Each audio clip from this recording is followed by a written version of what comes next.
I stood in the pouring rain with a welcome home banner, expecting to fall into my husband's arms after a 4-year deployment. Instead, he stepped out of a brand new truck, shoved my suitcases onto the wet porch, and introduced me to his pregnant mistress. He thought he had taken everything from me. He thought wrong. But the real shock came when my late father's final letter arrived, carrying a secret that would completely destroy the life my husband thought he stole. I stood on our front porch in the relentless Seattle rain, my fingers gripping the edges of a hand-painted "Welcome Home" banner. The cold water seeped through my thin cardigan, but I barely felt it. My heart was pounding with the kind of frantic joy I had saved up for 4 long years. My husband Travis was finally coming home from his Army logistics deployment in Germany. I was 28 years old, a bookkeeper for a local medical supply firm, and for the past 4 years, I had basically lived like a ghost. I worked double shifts, pinching every penny, skipping lunches, and wearing sweaters with frayed cuffs. I did all of this to pay off the mountain of credit card debt Travis had racked up before he enlisted. I did it willingly. I loved him with that naive, unconditional devotion you only see in movies. Before he deployed, he sat me down at the kitchen table, holding my hands, and asked me to sign a power of attorney. He told me it was just standard military procedure, a simple way for him to manage our future and handle big financial decisions if he was stationed somewhere unreachable.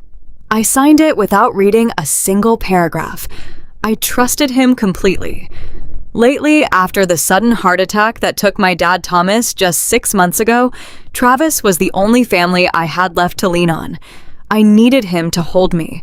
I needed my husband. A massive brand new lifted black truck roared down our quiet suburban street and pulled sharply into our driveway.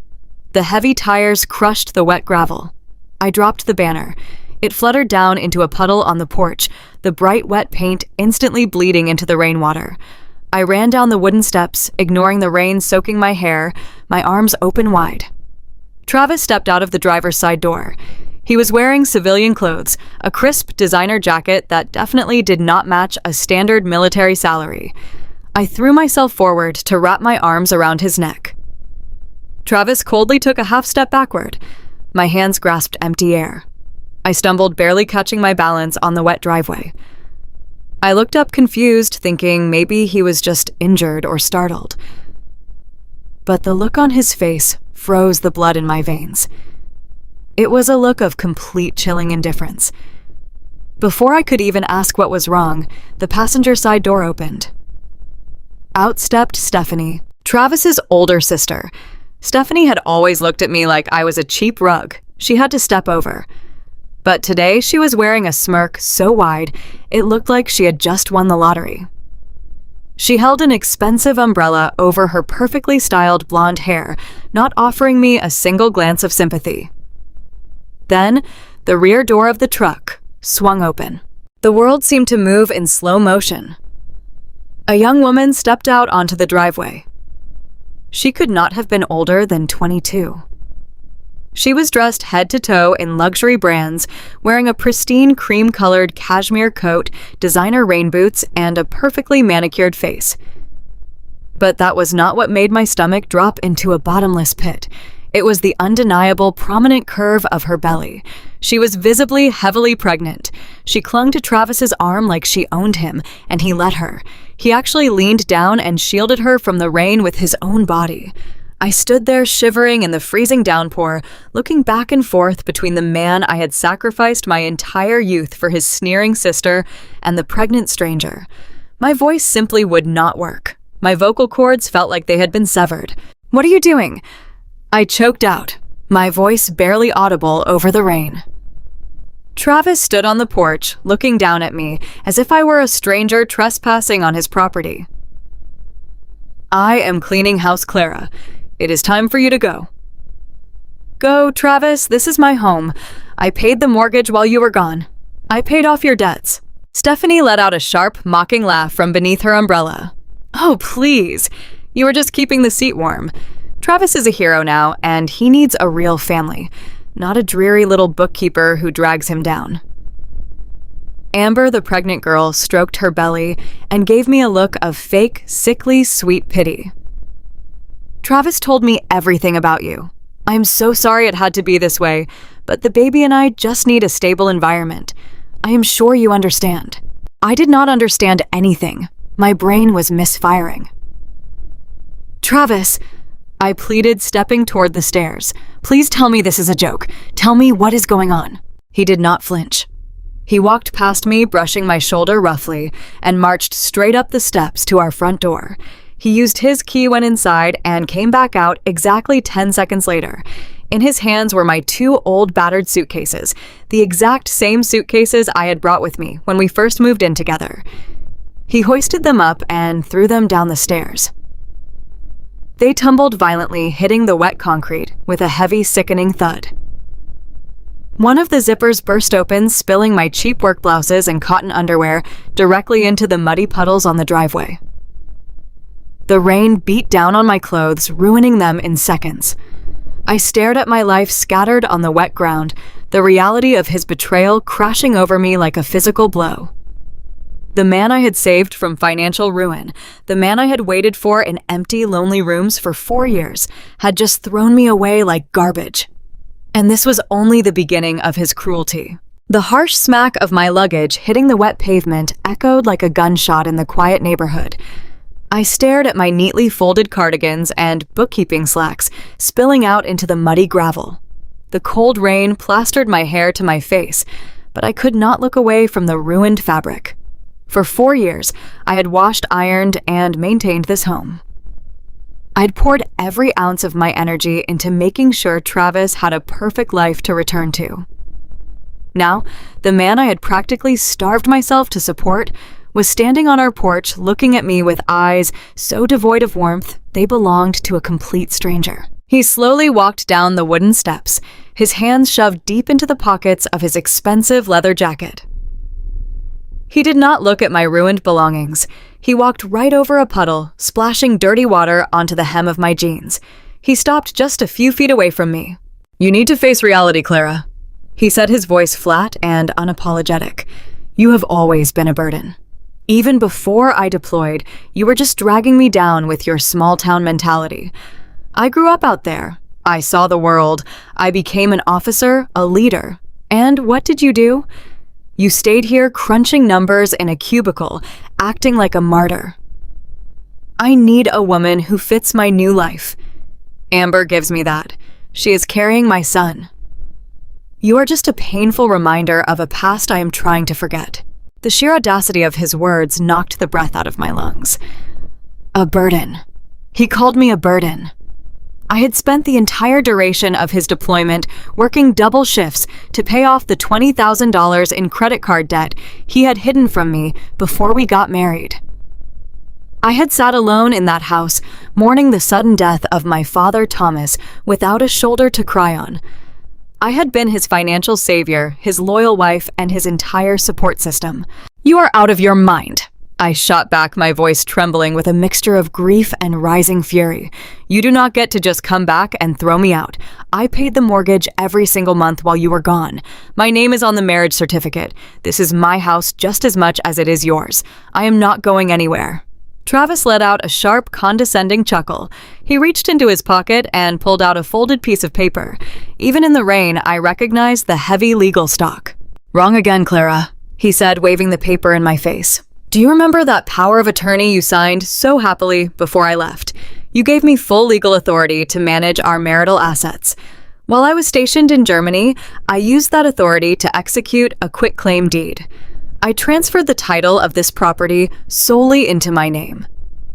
As far as the state of Washington is concerned, I am the only owner of this real estate. You have zero legal right to be standing on my driveway. Now hand over your house key." My heart stopped. The power of attorney. The document he had sworn was just a safety measure for emergencies. He had weaponized my blind trust to steal the very roof over my head. "You stole from me." I gasped, the cold reality settling deep into my bones. "You planned this. You planned to leave me with nothing." Before Travis could answer, Amber stepped forward. She carefully avoided the puddles, her designer boots gleaming in the dreary light. She looked at me with a sickeningly sweet expression of fake pity, the kind of look you give a stray dog you have no intention of feeding. She reached into her expensive handbag, her manicured fingers pulling out a crisp $20 bill. "Listen, Clara, there is no need to make a scene in front of the neighbors," Amber said, her voice dripping with artificial sweetness. She held the bill out toward me. "Take this. It is pouring out here and you really look awful. Get yourself a cab and go find a cheap motel for the night. We need to start moving the baby furniture into the nursery, and your presence is just making things awkward for everyone." I looked at the $20 bill fluttering in the rainy breeze. It was the ultimate insult. They were stripping me of a home worth $500,000 and offering me bus fare as compensation. I slapped her hand away. The bill dropped into the mud. Amber gasped, stepping back and hiding behind Travis's broad shoulders as if I had just threatened her life. "I am not leaving," I said, planting my feet firmly on the driveway. "You will have to drag me out of here." Travis's jaw clenched. "Fine, have it your way." He pulled his sleek new smartphone from his pocket, but he did not dial 911. He dialed a direct number. I stood there shivering, watching him speak in low, friendly tones. Less than 10 minutes later, a local police cruiser turned onto our street, its lights flashing silently in the gray afternoon. The cruiser pulled up right behind Travis's lifted truck. The door opened and Officer Brad Jenkins stepped out. My stomach plummeted. Brad and Travis had played varsity football together in high school. They used to drink beers on our back patio during summer barbecues. "Travis, man, welcome home," Brad called out, a wide grin on his face. The two men actually hugged right there in the rain. Then Brad turned his attention to me, his smile vanishing, replaced by a stern professional mask. "Clara," Brad said, his tone entirely devoid of the friendliness we used to share. "Travis called me on my personal line. He says you are refusing to leave his property." "It is my property, Brad," I pleaded, pointing at the house. "We are married, I pay the bills here. He just showed up with another woman and threw my things in the dirt. You know me. You know what I have done for him." Brad sighed, looking incredibly uncomfortable but clearly choosing his loyalties. "Clara, this is a civil matter, but Travis just sent me a digital copy of the deed. His name is the only one on the title. Legally, if he wants you gone, you have to go. If you refuse to vacate the premises right now, I will have to arrest you for trespassing." "I do not want to put you in handcuffs on your own front lawn, but I will do my job." I looked at Brad, the man who had eaten food from my kitchen. I looked at Stephanie, who was leaning against the porch railing with a triumphant smirk. I looked at Amber comfortably, resting her hands on her pregnant belly. And finally, I looked at Travis. There was no love left in his eyes, not even a trace of guilt. In less than 10 minutes, my entire life had been dismantled. I had been stripped of my home, my marriage, and my dignity cast out into the freezing rain by the man I had trusted above all others. I did not scream. I did not beg. I bent down, ignoring the mud soaking into my knees, and gathered my ruined clothes, shoving them back into the broken suitcases. I stood up, shivering violently, and gripped the handles. Without looking back at the house that was no longer mine, I began the long, humiliating walk down the street, dragging my broken luggage through the pouring rain. The harsh glare of a neon streetlight piercing through the rain-streaked windshield of my 10-year-old Honda Civic woke me just before dawn. My neck was screaming in pain, bent at an awkward angle against the driver's side window, and a bone-deep chill had settled permanently into my joints. I sat up slowly, my breath pluming in the freezing air of the Walmart parking lot. For a long, disorienting moment, I simply stared at the worn steering wheel, desperately trying to convince myself that yesterday was just a vivid nightmare. But the damp, muddy clothes clinging to my skin and the two broken suitcases crammed haphazardly into the back seat anchored me to reality. Travis had really thrown me out. The man I had starved and bled for over the last 4 years had literally discarded me on the wet pavement to make room for his pregnant mistress. I rubbed my numb hands together, rubbing the friction into my palms, willing some warmth back into my fingers. Pity was a luxury I could not afford right now. I was 28 years old, a seasoned bookkeeper who handled complex ledgers every single day, and I knew how to survive a crisis. Travis might have stolen the physical house using that deceitful power of attorney, but he could not take my financial discipline. For the entire duration of his overseas deployment, I had meticulously managed our joint bank account like a fortress.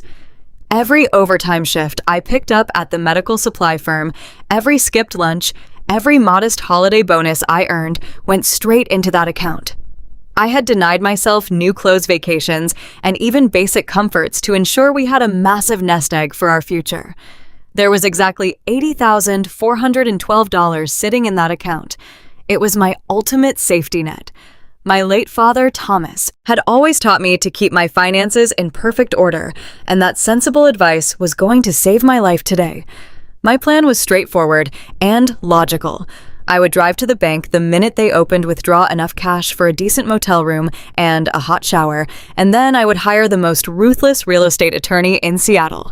Travis wanted a war, and I was going to use my own hard-earned money to buy the heavy armor I needed to destroy him. The morning sun struggled to push through the thick gray Washington clouds as I pulled into the paved parking lot of my local bank branch. I caught a fleeting glimpse of myself in the rearview mirror. My hair was a tangled, frizzy mess from the rain, and my mascara was smeared beneath my eyes like bruised, dark shadows. I looked exactly like a woman who had just slept in her car. I did not care. I grabbed my purse, ignoring the strange, judgmental looks from a man walking his golden retriever, and pushed through the heavy glass door by the exact second the security guard unlocked them for the day. The warm, coffee-scented air inside the polished lobby wrapped around me, offering a brief, deceptive illusion of safety. I walked straight up to the main teller station, my posture rigid. The teller was a young, friendly woman named Chloe, who usually complimented my neatly organized deposit slips and color-coded envelopes. Today, she just looked at my disheveled state with polite, professional concern. I handed her my debit card and my driver license, keeping my voice as steady and authoritative as possible. I asked her to withdraw $2,000 in cash and to print out an official cashier's check for the entire remaining balance so I could immediately transfer it to a secure individual account. Chloe smiled warmly, her manicured fingers flying across the mechanical keyboard. But a few seconds later, the cheerful clicking stopped. Her pleasant smile faltered and completely vanished. Her brow furrowed deeply, and she clicked her computer mouse a few more times, leaning closer to her glowing monitor, as if the screen were playing a trick on her. The silence between us stretched out, growing thick and suffocating. My heart began to beat a frantic, irregular rhythm against my ribs, a primal warning bell ringing in my chest. Chloe looked up at me, her eyes wide with a terrible mixture of confusion, shock, and genuine pity. She slowly slid my driver license back across the polished marble counter. She told me there must be some sort of horrific system error because the joint checking account was completely empty. I stared at her, her words ringing in my ears like a distorted foreign language. Empty. I leaned my weight against the high counter, my legs suddenly feeling like wet, fragile paper. I told her to look again, my voice rising in panic, insisting that there had to be over $80,000 in that specific account. Chloe swallowed hard, turning her monitor slightly so I could see the glaring bright red zero resting next to my name. She gently, almost in a whisper, explained the devastating truth. Exactly 48 hours ago, a massive international wire transfer had been initiated and cleared. The entire balance of $80,412 had been moved to an offshore corporate account, and the authorization signature on that massive wire transfer belonged entirely to Travis. The immaculate white walls of the bank lobby began to spin violently around me. The power of attorney. He had not just used that legal weapon to steal the title to my home. He had used it to gut my entire existence. Travis had timed everything with cold, calculated military precision. He had drained my life savings 2 days before he even stepped off the airplane, ensuring that by the time he kicked me out into the freezing rain, I would have absolutely nothing left to fight back with. I was standing in the middle of a brightly lit bank, surrounded by normal people, going about their secure, mundane lives, while I was completely and utterly destitute. My husband had not just broken my heart with a pregnant mistress, he had meticulously orchestrated my absolute financial execution, leaving me penniless, homeless, and totally alone with nothing but the damp clothes on my back. The polished marble floor beneath my feet felt like it was crumbling into dust. I stood frozen at the teller window, my fingernails digging into the hard edge of the counter to keep my knees from buckling. $80,000. Gone. The numbers mocked me from the glowing computer screen, confirming my absolute financial ruin. I could hear the gentle hum of the bank lobby, the polite chatter of customers depositing paychecks and asking about mortgage rates. It was a perfectly ordinary Tuesday morning for the rest of Seattle, but for me, it was the end of the world. My throat tightened thick with a rising panic that threatened to spill out into a humiliating public breakdown. I closed my eyes, desperately willing myself to wake up from this waking nightmare. A firm, gentle hand suddenly rested on my shoulder, anchoring me back to reality. I turned around and looked up into the weathered, sympathetic face of Mr. Callahan. He was the branch manager, a man in his late 60s with silver hair and kind, perceptive eyes. He had known my family for decades. He and my late father, Thomas, used to spend hours talking about vintage cars and mutual funds right here in this very building. Mr. Callahan saw the sheer terror etched across my face. He gently guided me away from the teller window, shielding my vulnerability from the curious stares of strangers. He led me past the row of cubicles and quietly shut the heavy oak door of his private office behind us. The muffled quiet of the room was a welcome relief. I sank into a plush leather chair, burying my face in my hands, unable to hold back the silent tears of utter defeat. Mr. Callahan poured a glass of water from a small carafe on his desk and pushed it toward me. He did not ask what was wrong. He already knew. As branch manager, he had likely seen the massive, suspicious wire transfer clear the system 2 days ago. He sat across from me, folding his hands together on his immaculate desk. His voice was incredibly soft, carrying the weight of a painful secret. He told me how much he missed my father. He reminded me that Thomas was not just a loving dad, but a brilliantly cautious man who always looked 2 steps ahead. Then, Mr. Callahan reached into his top desk drawer and pulled out a small brass key attached to a faded green tag. He placed it gently onto the center of the desk. The metal clinked against the glass top, a sharp sound that pulled my attention away from my misery.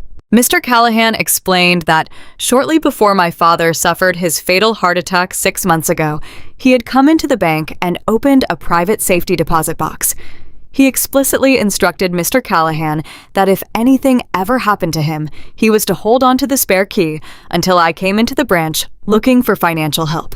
My father knew this day would come. He had anticipated my exact moment of financial desperation. A strange, powerful mixture of grief and curiosity washed over me. I wiped my ruined mascara with the back of my hand and picked up the small brass key. It felt incredibly heavy, loaded with the protective love of a father who was still trying to shield his little girl from beyond the grave. Mr. Callahan stood up and offered me his arm. We walked together out of the office and down a quiet, carpeted hallway leading to the secure vault area. The heavy steel door of the vault swung open with a deep, echoing hum. The air inside was crisp and climate-controlled, smelling faintly of old paper and polished metal. We walked down a row of shiny, metallic boxes until we reached number 402. Mr. Callahan inserted the bankmaster key, and I slid my father's small brass key into the secondary lock. We turned them at the exact same time. The lock clicked. Mr. Callahan stepped back, giving me a respectful nod, and left me completely alone in the silent vault. My hands were shaking so violently, I could barely pull the long metal drawer free. I carried it over to a small private viewing table in the corner of the room. The cold metal bit into my palms as I set it down. For a long time, I just stared at the closed lid.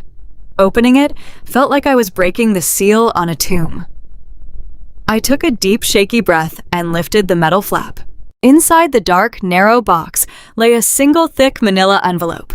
My name, Clara, was written across the front in my father's unmistakable, sprawling handwriting. The sight of his familiar script brought a fresh wave of tears to my eyes. I carefully pulled the heavy envelope out, breaking the string seal. I tipped it upside down over the table. 3 distinct items slid out onto the polished wood. First, a small silver flash drive clattered against the table. Next came a thick stack of formal, terrifyingly official documents.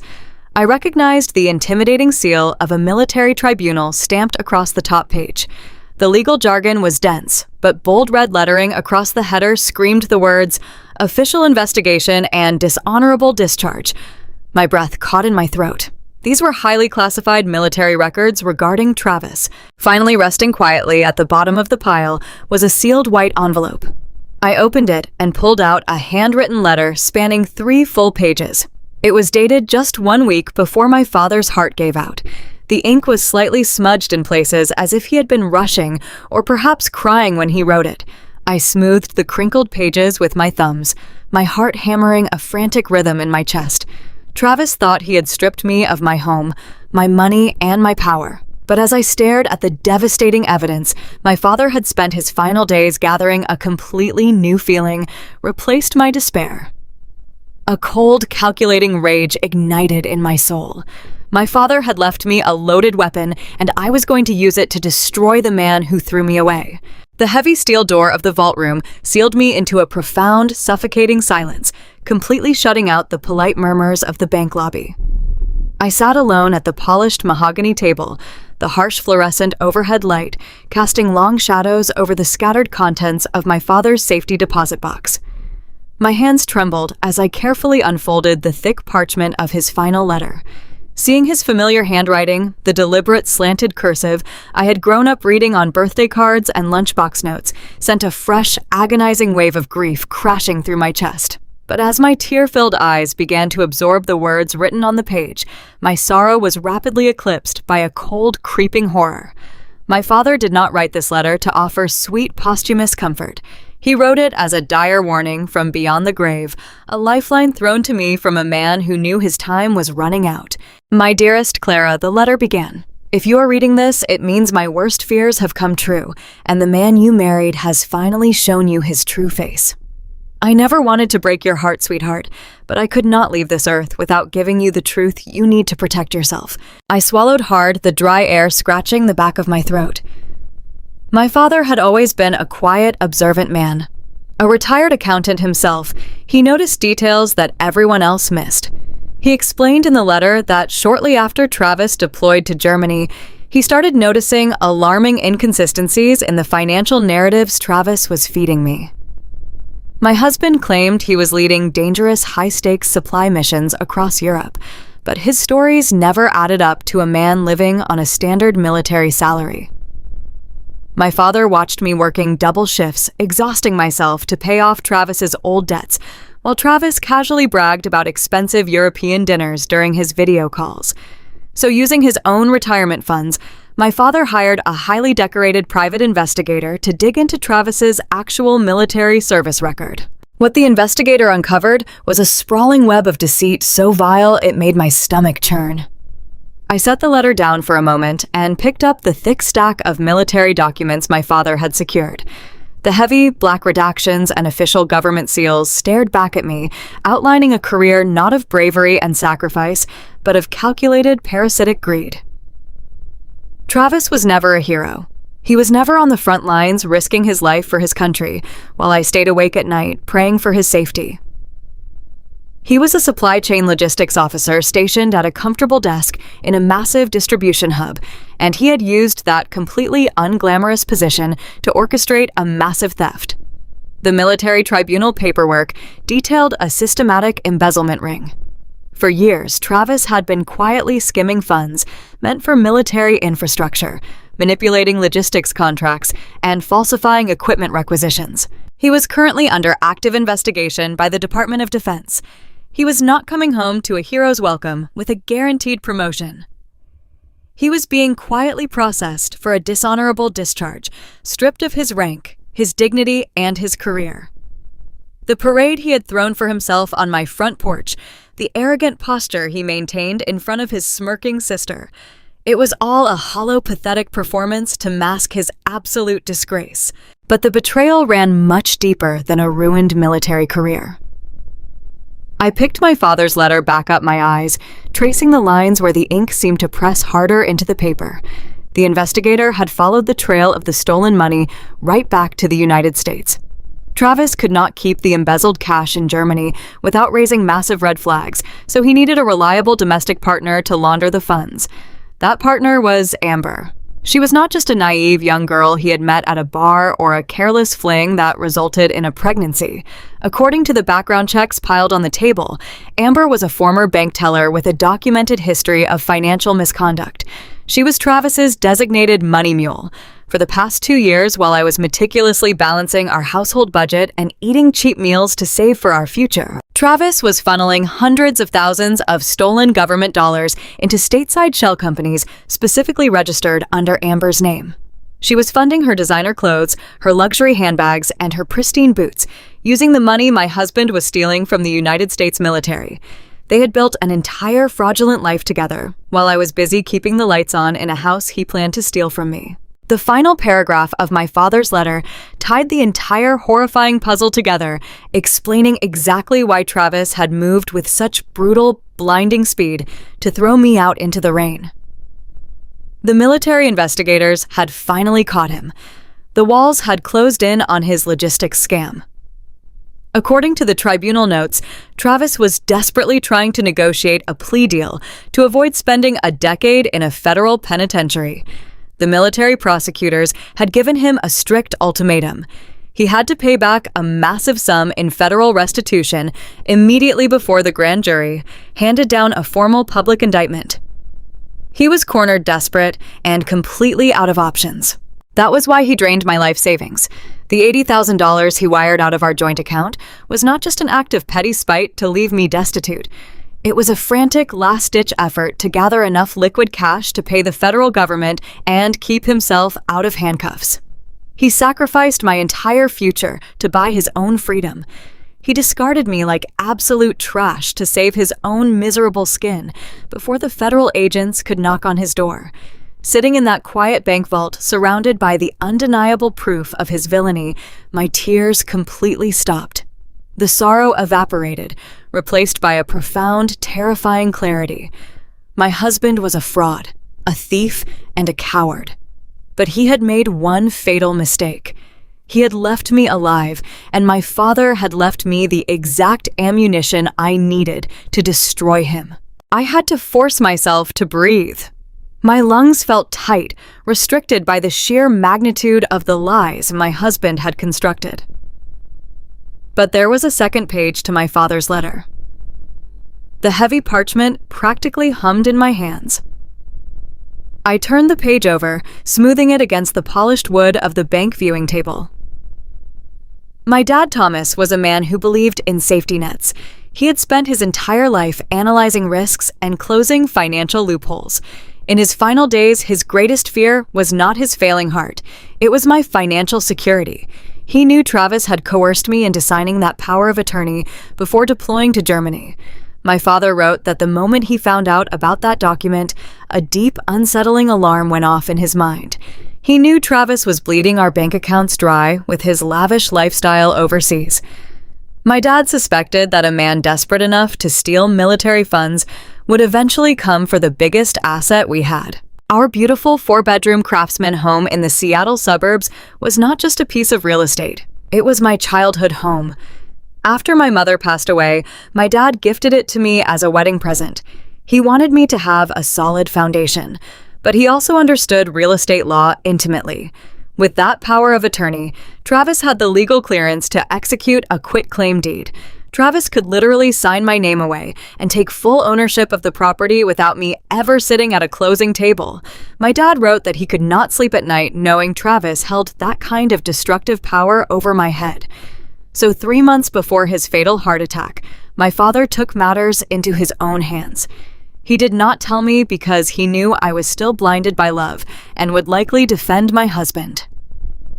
Instead, my dad quietly hired a premier estate attorney in downtown Seattle to completely restructure the ownership of the property. I read the next lines of the letter 3 times, just to make sure my tear-filled eyes were not deceiving me. My father had successfully moved the deed of the house out of my individual name and transferred it entirely into an irrevocable blind trust. He named himself as the original trustee, and upon his death, I became the sole uncontested executor and primary beneficiary. Because the house was securely locked inside a trust, the power of attorney I had given to Travis was rendered completely useless regarding the property. A standard personal power of attorney cannot manipulate assets held within a legally fortified trust. Travis had absolutely no legal authority over that house. The implications hit me like a speeding freight train. Just a few hours ago, Travis had stood on my front porch in the freezing rain, waving a piece of paper in my face. He had bragged about executing a quitclaim deed while he was stationed overseas. He told me he was the sole owner. He told the local police officer that he held the title, but that deed he filed was legally fraudulent. Travis had signed paperwork attempting to transfer a property he had zero legal right to touch. By forging a transfer on a trust-protected asset, he had not just made a clerical error. He had committed felony title fraud. He had filed falsified documents with the county clerk. The picture of what was happening back at my house became crystal clear. Travis was sitting in my living room with his pregnant mistress, Amber, and his smug sister, Stephanie. They were probably measuring the guest room for a nursery right now, drinking my wine and celebrating their brilliant victory. They thought they had successfully discarded the dreary little bookkeeper. They believed they were sitting on a gold mine, a $500,000 property they could quickly sell to pay off Travis's federal restitution before the military tribunal officially indicted him. They were spending stolen military money to buy organic groceries and designer baby clothes, all while trespassing in a house that belonged exclusively to my trust. They were living in a house of cards, and I was holding the match. Sitting in the quiet solitude of the bank vault, a profound transformation took place inside my chest. The crushing weight of sorrow and heartbreak that had suffocated me all morning suddenly lifted. The tears that had been freely tracking down my face completely stopped. I wiped my cheeks with the back of my hand, feeling my skin grow hot. I was no longer the weeping, abandoned wife shivering in a Walmart parking lot. The naive girl who worked double shifts to pay off her husband's secret debts died the moment she was thrown onto the muddy driveway. In her place, a cold, calculated rage took root. It was a sharp, clinical fury. I was a bookkeeper. I spent my life balancing ledgers, finding discrepancies, and holding people accountable for missing pennies. Now I was going to balance the ledger of my own life. I carefully gathered the military tribunal documents, the flash drive containing the evidence of the embezzlement, and my father's final life-saving letter. I slid them back into the thick manila envelope and tucked it securely into my leather purse. The $80,000 Travis had stolen from our joint account was a devastating blow, but it was nothing compared to the catastrophic legal nightmare he had unknowingly walked into. He thought he was a mastermind playing a grand game of chess, but he was just a desperate, disgraced soldier sitting on a ticking time bomb. I stood up from the viewing table, my legs no longer trembling. My posture was straight. My mind was rapidly sorting through state property laws, federal fraud statutes, and estate regulations. Travis wanted to treat my life like a disposable asset. He was about to find out exactly how ruthless an auditor can be when the books do not balance. I walked out of the vault, ready to find a lawyer who could help me pull the trigger on the trap my father had so brilliantly set. The rain had finally stopped by the time I navigated my beat-up Honda into the underground parking garage of the towering glass skyscraper in downtown Seattle.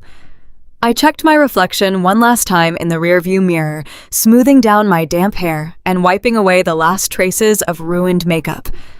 I was not walking into this building as a heartbroken wife. I was walking in as my father's daughter, armed with enough explosive evidence to detonate my husband's entire existence. I took the express elevator to the 42nd floor, stepping out into a reception area wrapped in dark cherry wood and polished steel. This was the domain of Arthur Harrison, a senior partner at the most feared corporate litigation firm in the Pacific Northwest. Arthur was not a family law attorney who handled messy divorces or amicable mediations. He was a ruthless, high-dollar shark who specialized in dismantling corrupt corporations and liquidating hostile assets. More importantly, he was a man who owed my late father a massive life-altering debt. Years ago, my dad Thomas had caught a devastating accounting error that saved Arthur from a multi-million-dollar malpractice suit. Arthur had sworn he would return the favor anytime, anywhere. Today, I was cashing in that blank check. The receptionist immediately ushered me into a massive corner office, overlooking the gray expanse of Puget Sound. Arthur stood behind a desk the size of a dining table, a sharp, impeccably tailored man in his late 50s, with eyes like polished obsidian. He greeted me with genuine warmth, offering condolences for my father's passing, but his demeanor shifted the moment I placed the heavy manila envelope onto his pristine desk. I did not waste time crying or seeking sympathy. I told him exactly what Travis had done, how he had thrown me out, drained my bank accounts, and claimed ownership of the house using a stale power of attorney. Then, I slid the stack of classified military tribunal documents and the details of the irrevocable blind trust across the desk. Arthur put on a pair of silver reading glasses and began to sift through the paperwork. For 10 agonizing minutes, the only sound in the cavernous office was the crisp turning of thick paper. I watched his expression transform. The polite, sympathetic friend vanished, replaced by the apex predator my father had promised he was. When Arthur finally looked up, a cold, dangerous smile curved his lips. "Your father was a brilliant man, Clara," Arthur said, his voice a low, gravelly rumble. "Thomas saw the rot in your husband long before you did, and he built you an impenetrable fortress. This blind trust is bulletproof. The deed transfer your husband filed with the county clerk is legally fraudulent." I leaned forward, my knuckles turning white as I gripped the armrests of my leather chair. I demanded immediate action. I wanted Arthur to draft a brutal divorce petition right now. I wanted him to call the local sheriff, march over to my house, and physically drag Travis, his pregnant mistress, and his smug sister out onto the wet pavement. I wanted Travis arrested for title fraud by sunset, so he could rot in a local jail cell. Arthur held up a single manicured hand, stopping my frantic demands in their tracks. He leaned back in his chair, pressing his fingertips together in a steeple. "We can absolutely do that, Clara," he stated calmly. "We can hit him with a divorce petition today and evict them by tomorrow morning. But if we do that, you will lose the war." I stared at him, completely confused. I asked him how asserting my legal rights and taking back my home could possibly mean losing when we held all the winning cards. Arthur tapped the military tribunal documents resting on his desk. "You're thinking like an angry spouse, Clara. You need to start thinking like an auditor. Look at his situation. Travis is staring down the barrel of a federal indictment for embezzling military funds. The military prosecutors have given him a very narrow window to pay hundreds of thousands of dollars in restitution to avoid a lengthy prison sentence. He is trapped in a corner, suffocating and desperate for cash. If we file for divorce and expose the fraudulent deed right now, Travis will immediately declare bankruptcy." Arthur explained the nightmare scenario with chilling precision. If Travis declared bankruptcy, the $80,000 he stole from my savings account would be tangled up in years of federal litigation. He would hire a slimy defense lawyer to claim the money was a marital asset spent on joint debts.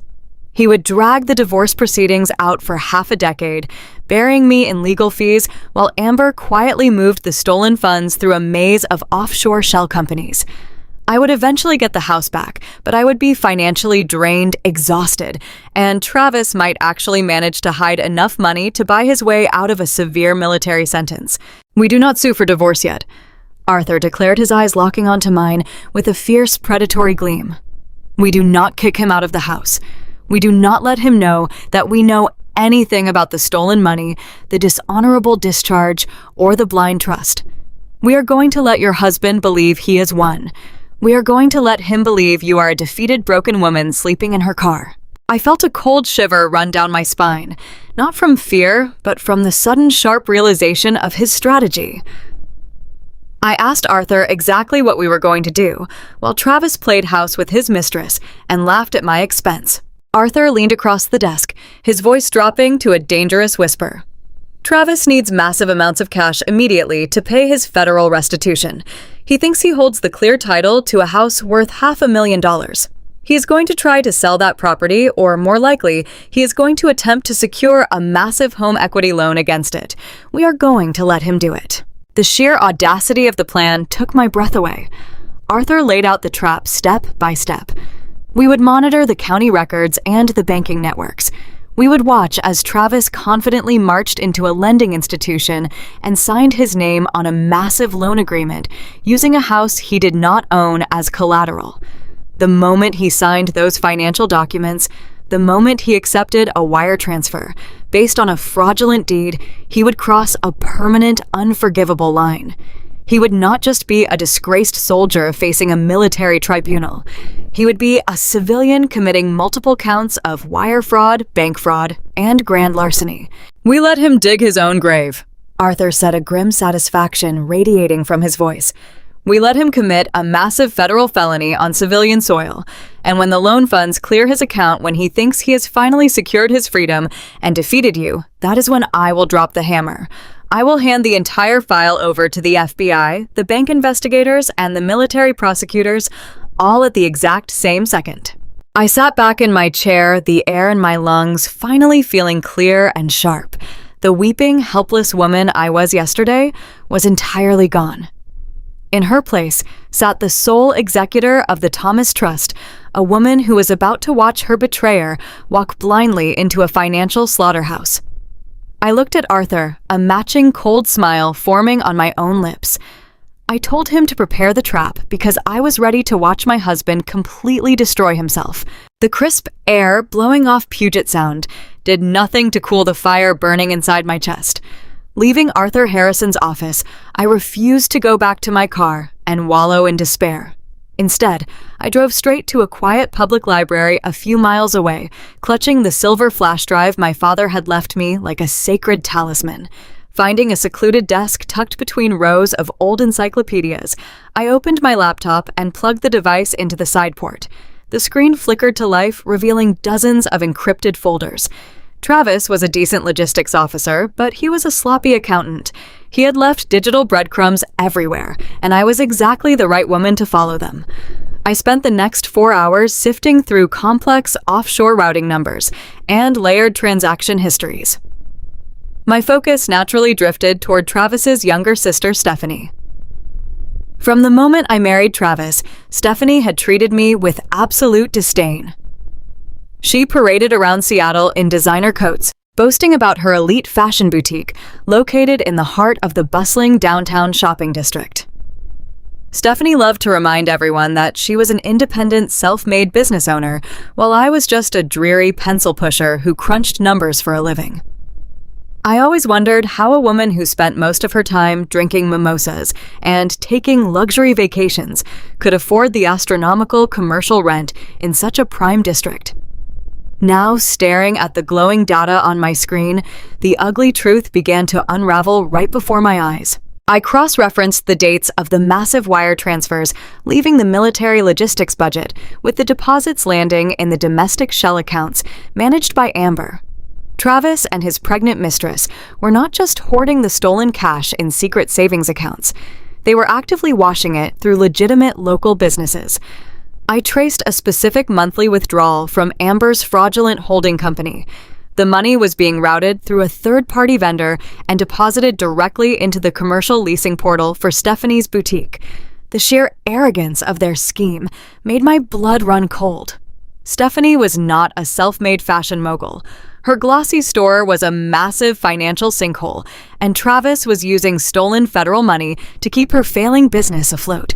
Stephanie knew exactly where the cash was coming from. The flash drive contained a handful of forwarded email chains between the siblings, discussing rent deadlines and complaining about the military auditors asking too many questions. She had stood on my porch, smirking in the freezing rain, as her brother threw my belongings onto the wet pavement, fully aware that the roof over her own business was paid for by his treasonous theft. She was a willing accomplice in his criminal empire, profiting off the destruction of my marriage and the theft of military resources. The anger I felt was no longer a wild, uncontrollable storm. It had condensed into a sharp-pointed weapon, and I knew exactly where to aim it first. I packed up my computer and immediately drove back to Arthur Harrison's office, bypassing the receptionist entirely. I slammed the printed spreadsheets onto his desk, highlighting the direct financial link between the stolen government funds and Stephanie's boutique lease. Arthur reviewed the flowcharts with a slow, appreciative nod. He agreed that Stephanie was deeply entangled in the fraud, but he cautioned against simply handing the evidence over to federal investigators right away. We needed to isolate Travis and dismantle his support system piece by piece before the final trap was sprung. If Stephanie went down too early, she might panic and warn her brother, giving him a chance to run. We needed a strategic maneuver, something completely legal, but utterly devastating. I leaned forward, pulling out a commercial real estate listing I had discovered during my deep dive into her lease agreements. The owners of the historic brick building housing Stephanie's boutique were an aging couple looking to retire. They had quietly listed the commercial property for sale just 2 weeks ago, seeking a fast cash-heavy transaction to close out their portfolio. I reminded Arthur that my father had placed my childhood home into a blind trust, but he had also funded it with a substantial amount of liquid capital. I looked at the ruthless attorney and outlined a brutal counterattack. We were going to buy the building. Arthur smiled, revealing a terrifying expression that perfectly matched the vengeance brewing in my own soul. He immediately set his highly dedicated paralegal team to work. Within 48 hours, acting entirely through the anonymous corporate veil of the Thomas Trust, Arthur submitted a premium all-cash offer for the downtown property. The retiring owners were thrilled by the smooth, complication-free transaction. Because we operated behind layers of ironclad legal protection, Stephanie had no idea that ownership of her precious storefront was changing hands. The paperwork moved with blinding speed. By Friday afternoon, I was sitting in Arthur's leather chair, watching as the final electronic signatures were processed and stamped by the county recorder. The heavy gold embossed folder containing the commercial deed was pushed across the desk toward me. I opened it and traced my finger over the bold black ink. The historic property, including the retail space on the ground floor, now belonged exclusively to my trust. Stephanie was currently sitting behind her imported marble counter, sipping champagne and believing she was untouchable. She had laughed as her brother stripped me of my home, thinking I was weak and helpless. She had no idea that while she was busy admiring her stolen luxury goods, the ground beneath her expensive designer boots had just been purchased by the woman she despised. The balance of power had completely shifted. Clara, the dreary bookkeeper, was gone forever. I was now my abusive sister-in-law's legal landlord, and I was going to make absolutely sure her next rent collection was the definitive beginning of her total ruin. The Oak Ridge Country Club was a fortress of old money and perfectly manicured lawns, a secluded estate where the local elite gathered to drink expensive martinis and pretend the rest of the world did not exist. I used to belong here, not by any grand birthright, but because my late father had maintained a quiet family membership for decades. Walking up the sweeping gravel driveway in my wrinkled slacks and a damp cotton sweater felt like trespassing on a foreign planet. I kept my head down and ignored the valet who eyed my scuffed shoes with blatant suspicion. I was not here to socialize or pretend everything was perfectly fine. I was here for one specific and deeply personal reason. Deep inside the elegant women locker room, tucked away in a private cubby my father had rented years ago, was a small mahogany lockbox. It held the very last thing I had left of my mother. Her antique pearl necklace was a sacred family heirloom passed down through 3 generations, and I desperately needed to hold it. I needed its heavy weight in my hands to remind me of exactly who I was before Travis systematically dismantled my life. I slipped past the lavish reception desk, feeling a brief wave of relief that the morning attendant was busy on the telephone. The locker room was mercifully empty and smelled strongly of eucalyptus soap and fresh towels. I walked down the carpeted aisle to locker number 84 and pulled a small brass key from my purse. My hands were shaking violently as I turned the lock and pulled open the heavy wooden door. The mahogany box sat exactly where I had left it, months ago, right next to a pair of old tennis shoes. I pulled it out and unclasped the delicate golden latch, fully expecting to see the soft luster of the pearl resting against the dark velvet interior. My breath hitched painfully in my throat. The box was completely empty. There was nothing inside but a shallow indentation in the velvet where the pearls used to sit. Panic flared hot and bright in my chest. I frantically patted down the pockets of my purse while questioning my own sanity, but I knew I had not moved them. I had placed them there for safekeeping right after my father passed away, because I was terrified of keeping something so valuable in the house while I was working double shifts. Only one other person knew the combination to the secondary keypad on that locker room door: Travis. A sickening realization washed over my entire body. I slammed the locker shut as my pulse pounded a frantic rhythm against my eardrums. I marched out of the locker room and my vision tunneled with a volatile mixture of panic and rising fury. I needed fresh air immediately. I pushed through the heavy glass doors leading out to the sprawling sunlit patio, fully intending to march straight to my beaten-up car and leave.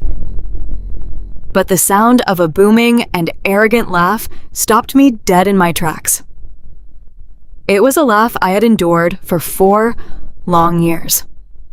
I stepped behind a large decorative stone pillar, and my heart hammered against my ribs as I peered onto the terrace. There he was. Travis was sitting at the premier corner table overlooking the 18th hole. He was wearing a tailored navy blazer and looking completely relaxed and unbothered. To his left sat his snide sister Stephanie, who was casually sipping a bright orange mimosa. To his right was Amber, glowing in an expensive designer maternity dress. They were not alone. Travis was holding court with 3 of the most influential men in town, including a prominent local judge and the wealthy president of the Rotary Club. I listened in absolute disgust as Travis spun a magnificent and entirely fabricated tale of military heroism. He was loudly recounting a fake deployment story, detailing exactly how he had bravely managed supply lines under heavy enemy fire to save his entire battalion. He was soaking up their admiration and playing the wounded patriot, while the older men nodded with deep respect. It was stolen valor in its purest and most toxic form. I was so paralyzed by his brazen lies that I did not notice Stephanie turning her head. Her sharp, predatory eyes locked onto me standing near the stone pillar. A cruel and triumphant smile spread across her face. She did not lower her voice at all. She actually raised it to intentionally draw the attention of every wealthy patron on the patio. She called out my name loudly, her tone dripping with mock pity and vicious condescension. She asked the entire table what I was doing, lurking around the prestigious club looking like a homeless vagrant. The polite chatter on the terrace died instantly. The judge and the Rotary president turned around to stare at me. Travis stopped his heroic monologue and his jaw clenched as his cold eyes finally met mine. He looked at my cheap sweater and my messy hair with a look of absolute disgust crossing his features. He muttered something under his breath to the men at the table, undoubtedly painting me as the unstable and bitter former wife who simply could not let go. But it was not Travis or Stephanie that broke something deep inside my soul. It was Amber. The young pregnant mistress shifted comfortably in her padded chair and offered me a sickeningly sweet and victorious pout. As the judging eyes of the town elite bore down on me, Amber casually reached up to adjust the collar of her silk dress. Her manicured fingers gracefully brushed against her neck to intentionally draw the sunlight to the jewelry resting against her collarbone. My stomach violently dropped. It was my mother pearl necklace. The antique silver clasp and the unique irregular shape of the heirloom pearls made it absolutely unmistakable. Travis had not just stolen my life savings and forged the deed to my home. He had physically broken into my private locker to steal my deceased mother, most treasured possession, and he had proudly draped it around the neck of the woman carrying his illegitimate child. Stephanie laughed loudly, producing a sharp grating sound that echoed terribly across the manicured lawn. She loudly suggested that I should leave immediately before security escorted me out for harassing the paying members. The utter humiliation was perfectly designed to crush me and make me run away in tears to hide in the shadows forever. For a fraction of a second, the old Clara would have done exactly that.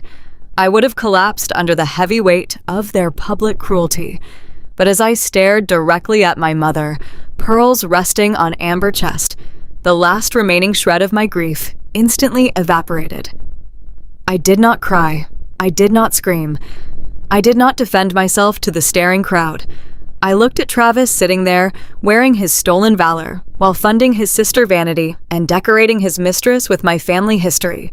I simply straightened my posture, and my face turned into a mask of pure, unadulterated ice. I held his gaze for one long, terrifying second, letting him see that I was no longer his helpless victim. I turned around and walked away with quiet and absolute dignity. I did not need to make a scene today because Arthur Harrison and I were already pulling the strings on a massive financial trap that would soon tear their stolen, glamorous world completely apart. A sudden and profound calm washed over me completely, extinguishing the burning humiliation that had threatened to consume me just seconds prior. I was standing on the pristine sunlit terrace of the Oak Ridge Country Club, wearing damp clothes and scuffed shoes, being openly mocked by the very people who had stolen my entire life. Stephanie wanted a show. She wanted me to crumble under the weight of her cruel words, to weep openly and to run away in absolute shame, while the local elite watched in mild amusement. For a fleeting heartbeat, the sheer gravity of their collective cruelty had almost crushed my spirit. Seeing my late mother's antique pearl necklace resting against Amber's collarbone felt like a violent physical blow to my stomach. But as I stared at the stolen heirloom sparkling in the afternoon sun, the pain miraculously evaporated. It was instantly replaced by a cold, absolute, and terrifying certainty. I did not need to run. I did not need to scream. I held the keys to their complete destruction, and it was time to let Travis know that the lock was finally turning. I stepped out from behind the decorative stone pillar. I did not rush my movements, and I certainly did not lower my head. I squared my shoulders, lifted my chin, and walked directly toward their premier corner table. The soft ambient jazz music playing over the patio speakers seemed to fade away entirely. The casual, polite chatter of the wealthy club members slowly died down as they noticed my deliberate approach. I could feel the weight of their judgmental stares burning into my skin, but those stares no longer held any power over me. I was a seasoned auditor, walking into a room full of forged ledgers, and I was entirely in my element. Stephanie saw me coming, and her smug, victorious smile faltered for just a fraction of a second. She clearly expected me to flee toward the parking garage. When I did not, her eyes narrowed in malicious confusion. She opened her mouth to hurl another insult, likely prepared to summon the country club security guards to escort me away, but I did not give her the opportunity to speak. I glided right past her chair, completely ignoring her existence, and stopped directly in front of Travis. Travis was gripping a heavy crystal tumbler of expensive scotch. He glared up at me with pure, unadulterated contempt. He leaned back comfortably in his padded chair, trying to project an aura of untouchable superiority in front of the local judge and the Rotary Club president who were sharing his table. He thought I was coming over to beg. He honestly believed I was going to humiliate myself by demanding my mother's necklace back or crying about the house he had stolen. He had absolutely no idea that I had just spent the morning sitting in a high-rise law firm, meticulously mapping out his permanent journey to a federal penitentiary. I looked down at him and allowed a slow, perfectly calm smile to spread across my face. It was not a smile of joy or forgiveness. It was the terrifying, genuine smile of a woman who knew she had already won the war. Travis. I said, my voice carrying clearly and pleasantly across the suddenly quiet patio. I did not want to interrupt your beautiful lunch, but I simply could not leave without offering my most sincere congratulations. Travis blinked his arrogant expression, slipping into genuine bewilderment. He looked at Amber, then back at me, his jaw tightening defensively. He demanded to know what I was talking about, his voice low and laced with a harsh, threatening edge. I kept my smile perfectly intact, making sure my tone remained bright, cheerful, and entirely conversational. I deliberately addressed the entire table, letting my words echo, so the powerful men sitting next to him could hear every single syllable. "I am just so incredibly proud of your military career, Travis." I continued, my voice remarkably steady and sweet. "I wanted to publicly congratulate you on your upcoming federal audit. It takes a very special kind of logistics officer to trigger a full Department of Defense investigation under Logistics Code 74 Alpha Bravo." The physical transformation was instantaneous and absolutely spectacular to witness. The healthy, confident color completely drained from Travis's face, leaving his skin a sickly ashen gray. The heavy crystal tumbler in his hand began to shake violently, causing the amber liquid to slosh over the rim and spill onto the pristine white tablecloth. His eyes widened in sheer, unadulterated terror as he stared up at me. He completely stopped breathing. The arrogant, heroic soldier he was playing just moments ago shattered into a million invisible pieces. He knew exactly what Logistics Code 74 Alpha Bravo meant. It was the specific military penal designation for the grand larceny and embezzlement of federal supply chain funds. It was the exact code printed in bold red ink on the highly classified tribunal documents currently resting safely inside my leather purse. By speaking that specific alphanumeric sequence out loud in a public setting, I was telling him that his secret was completely blown. I was telling him that I knew every single detail about his stolen money, his dishonorable discharge, and his impending federal indictment. The silence at the table was suffocating and heavy. The local judge, a man who possessed a very sharp legal mind, immediately sat up straight in his chair. His calculating eyes darted from me to Travis, clearly noting the absolute panic radiating from my husband. The Rotary president lowered his drink, his expression turning highly suspicious and guarded. They might not have known the exact military terminology, but they recognized the look of a guilty man whose terrible secrets had just been dragged violently out into the daylight. Stephanie finally found her voice, though it lacked all of its previous venom and confidence. She nervously asked her brother what I was talking about, her eyes darting frantically between his pale face and my calm smile. Amber shifted uncomfortably in her seat, her hand dropping quickly away from my mother's pearl necklace as she sensed the sudden crushing shift in the atmosphere. Travis could not speak. His mouth opened and closed silently, like a fish pulled completely out of the water. He was entirely paralyzed by the precision of my psychological strike. His mind was likely racing frantically, trying to figure out how the dreary, naive bookkeeper he had thrown onto the wet pavement could possibly know highly classified details about his pending court-martial. I did not wait for him to find his words. I had delivered exactly what I came to deliver. I looked directly at Amber, my gaze dropping briefly to the beautiful pearls resting against her skin. I told her that the necklace looked absolutely stunning in the sunlight, and that she should enjoy wearing it for as long as she possibly could. It was a polite, devastating promise that hung heavy in the warm afternoon air. Without another word, I turned my back on the silent, panicked table. I walked away with perfect, unhurried grace. I did not look over my shoulder as I crossed the sprawling patio and pushed through the heavy glass doors of the club. I walked out into the crisp afternoon breeze, leaving Travis trapped in a waking nightmare of his own making, suffocating under the terrifying realization that I was no longer his blind victim, but his ultimate executioner. The heavy stack of federal paperwork landed on Arthur Harrison's polished mahogany desk with a satisfying thud. For my entire adult life, I had used my accounting skills to build safety to organize ledgers and to meticulously track every penny my husband and I earned to ensure our comfortable future. Today, I was weaponizing those exact same skills. I sat in Arthur's corner office, a steaming cup of black coffee in my hands, reviewing the final draft of the official Internal Revenue Service whistleblower report. My late father had provided the raw military documents, but I had spent the last 48 hours doing what I do best. I had traced the money. I mapped out every single fraudulent wire transfer Travis had authorized from the military logistics budget. I documented the exact routing numbers that funneled the stolen government funds into the domestic shell corporations managed by his pregnant mistress, Amber.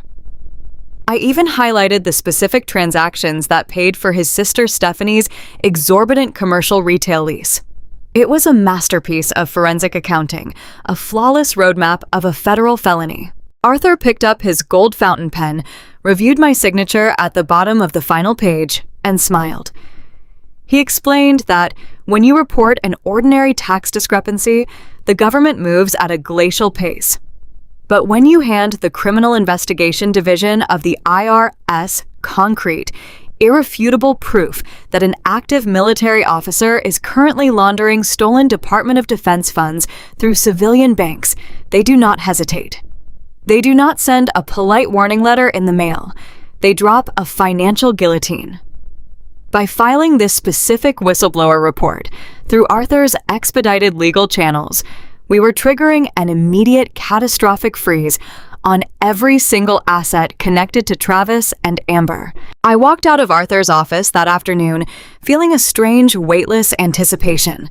I drove back to the modest hotel room I had rented using the last bit of cash from my father's safety deposit box. I did not have to wait long for the fireworks to begin. At exactly 2 o'clock in the afternoon, my cell phone vibrated on the nightstand. It was an automated email alert from the regional bank where Travis and I used to share our accounts. Travis had been so incredibly eager to steal my $80,000 and throw me out into the rain that he had completely forgotten to remove my personal email address from the primary contact profile of his newly upgraded accounts. I opened the message and stared at the bright red text. It was a high-level fraud alert, notifying the account holder of an immediate federal lockdown. All funds were restricted. All outbound transfers were blocked. All connected debit and credit cards were completely suspended. 10 minutes later, my phone rang again. It was Arthur. His low, gravelly voice vibrated with deep satisfaction. He told me that his private investigator, who had been shadowing Travis since early this morning, had just sent in a live report. The timing of the federal freeze could not have been more perfect. Travis and Amber were not sitting at home. They were currently sitting in the lavish glass-walled showroom of a premier European auto dealership in downtown Seattle. I closed my eyes and listened as Arthur relayed the glorious, humiliating details unfolding across town. Amber had apparently demanded a brand new top-of-the-line luxury SUV to safely transport their upcoming baby. Travis, eager to play the role of the wealthy, successful hero returning from an overseas deployment, had swaggered into the dealership, wearing a designer leather jacket. They had spent the last hour demanding the attention of the senior sales manager, test driving a custom white luxury vehicle with pristine leather seats and acting like absolute royalty. Travis had confidently sat down at the salesman's polished desk to finalize the paperwork. He pulled out a sleek, heavy metal debit card directly linked to the offshore account where he was hiding the stolen military money. He casually tossed it onto the glass desk, loudly instructing the salesman to put an immediate $30,000 down payment on the vehicle so Amber could drive it off the lot that very afternoon. The salesman had swiped the heavy metal card through the terminal. The machine beeped, flashing a harsh, bright decline notice. Arthur chuckled over the phone as he described the scene. Travis had immediately grown defensive and loud. He blamed the dealership's machine arrogant and flustered, claiming it was a security measure for his massive wealth. He snatched the card back, forcefully wiped it on his sleeve, and demanded the salesman run it again. He swiped it a second time. Declined. Amber's sickeningly sweet smile had vanished instantly. She began to whine, her voice echoing shrilly across the quiet, upscale showroom. She complained that her back hurt, that she was pregnant, and that Travis had promised her the luxury car today. The senior salesman, losing his patience with the loud, abrasive couple, politely suggested that Travis might need to contact his financial institution to resolve an issue with his available funds. Travis was furious. His fragile ego could not handle the public embarrassment. In a spectacular display of arrogance, he pulled out his smartphone, dialed his private banking concierge, and put the call on speakerphone right there on the salesman's desk to prove his wealth to the entire room. He demanded to know why his premium card was being declined for a simple $30,000 transaction. The polite robotic voice of the bank representative echoed through the showroom. The representative did not apologize. She coldly informed Travis that his accounts were no longer under the bank's control. She stated clearly that an emergency federal injunction had been placed on his entire portfolio by the Internal Revenue Service and the Department of Defense. All assets were frozen, pending a criminal investigation into severe financial misconduct. I sat on the edge of my hotel bed, absorbing every word of Arthur's report. I could perfectly picture the absolute horror draining the color from my husband's face. Travis was standing in a luxury dealership, surrounded by expensive cars he could not afford, with his pregnant mistress throwing a tantrum beside him. He finally realized that the money he had stolen, the wealth he had built by destroying my life, was entirely gone. The veins of his fraudulent empire had been frozen solid.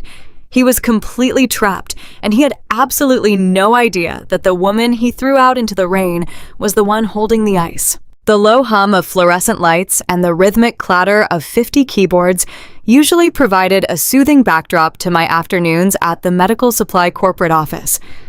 As a senior ledger analyst, I found deep comfort in the predictable flow of numbers, invoices, and quarterly projections. My desk sat near the center of the open plan floor, surrounded by frosted glass partitions that offered a semblance of privacy while keeping me connected to the daily operations. It was a Tuesday, barely 48 hours after the federal financial guillotine had dropped on my husband. I was reviewing a bulk shipment order for surgical equipment, my mind perfectly focused on the task at hand, when a violent crash shattered the tranquil atmosphere. The heavy, reinforced glass double doors at the main entrance were thrown open with such explosive force that they slammed against the drywall, audibly cracking the painted plaster. The entire floor went completely dead silent. Keyboards abruptly stopped clicking. Telephones were slowly lowered to their receivers. Dozens of heads popped up over the gray cubicle dividers to witness the sudden commotion. There, standing in the main entryway, breathing heavily like a cornered animal, was Travis. He looked absolutely nothing like the polished, arrogant military logistics officer who had confidently thrown my belongings onto a wet driveway just weeks ago. His expensive designer shirt was severely wrinkled and partially untucked. His hair was a disheveled mess, and his face was flushed with a frantic, dangerous shade of crimson. He scanned the vast room with wild, bloodshot eyes until his gaze finally locked onto me sitting calmly at my desk. A guttural sound of pure rage escaped his throat as he began to march down the central aisle, forcefully shoving past a heavy metal mail cart and completely ignoring the startled receptionist who was shouting for him to stop. I did not flinch. I did not cower beneath my desk in fear. I watched him stomp toward me with the clinical detachment of a scientist observing a highly volatile chemical reaction. As he rapidly closed the distance, I casually reached my left hand under the smooth lip of my desk and pressed my thumb firmly against the silent emergency panic button wired directly to the building's security hub. With my right hand, I smoothly swiped the screen of my smartphone resting near my coffee mug and tapped the bright red circle to begin a high-definition voice recording. Travis reached my workstation and violently slammed both of his large hands down onto my desk. The massive impact rattled my computer monitors and tipped over a ceramic cup of pens. He leaned over the frosted glass, his face mere inches from mine, his breath smelling stale and sour from sheer panic. He demanded to know exactly what I had done to his bank accounts. His voice was a harsh, jagged hiss that carried perfectly across the silent, staring office. He maliciously accused me of hacking his private funds, claiming I had somehow magically orchestrated the massive federal freeze that had humiliated him at the luxury car dealership. I sat back in my ergonomic chair, casually crossing my arms over my chest. I looked at him with an expression of mild, polite confusion. I spoke clearly and steadily, ensuring my voice was loud enough for my smartphone microphone to capture every single syllable without distortion. I told him that I had absolutely no idea what he was talking about. I reminded him that he was the exact same man who had maliciously thrown me out of my own house, seized my entire life savings, and proudly declared himself the sole owner of all our worldly assets. I asked him why he honestly thought a simple corporate bookkeeper possessed the unimaginable power to instantly freeze federal banking networks. My calm, exceptionally rational response acted like raw gasoline poured onto an open fire. Travis completely lost the very last shred of his fabricated sanity. He began to scream at the top of his lungs. He shrieked about the hundreds of thousands of dollars trapped in overseas accounts, about the brand new luxury car he could not purchase, and about the sheer unbearable embarrassment of his premium credit cards being repeatedly declined in public. He pointed a trembling, aggressive finger directly at my face and threatened to completely destroy me. He promised to drag me out into the street by my hair and teach me a lesson I would never forget if I did not immediately call the bank and fix the disastrous situation. He was loudly and publicly confessing to his hidden wealth while simultaneously issuing violent physical threats in front of 50 horrified civilian witnesses. The digital recording captured every single vile, unhinged threat flawlessly. I maintained my icy composure, asking him simply if he was actively threatening to physically assault me in my place of work. He roared a vicious confirmation, slamming his fist down against the desk, once more demanding his money back with the delusional entitlement of a fallen tyrant. Before he could draw another ragged breath to continue his pathetic tirade, the heavy elevator doors at the end of the long hall dinged open. 3 massive security guards, instantly alerted by the silent panic button, sprinted onto the corporate floor. They did not hesitate to assess the obvious threat. The head guard, a man practically twice the size of my husband, shouted a stern, booming command for Travis to step away from the desk and put his hands directly in the air. Travis spun around rapidly, his fragile military ego entirely blinding him to the harsh reality of the situation. He puffed out his chest aggressively, yelling at the guards that he was a highly decorated officer and they had absolutely no legal right to touch him. He actually stepped forward and shoved the closest guard hard in the shoulder.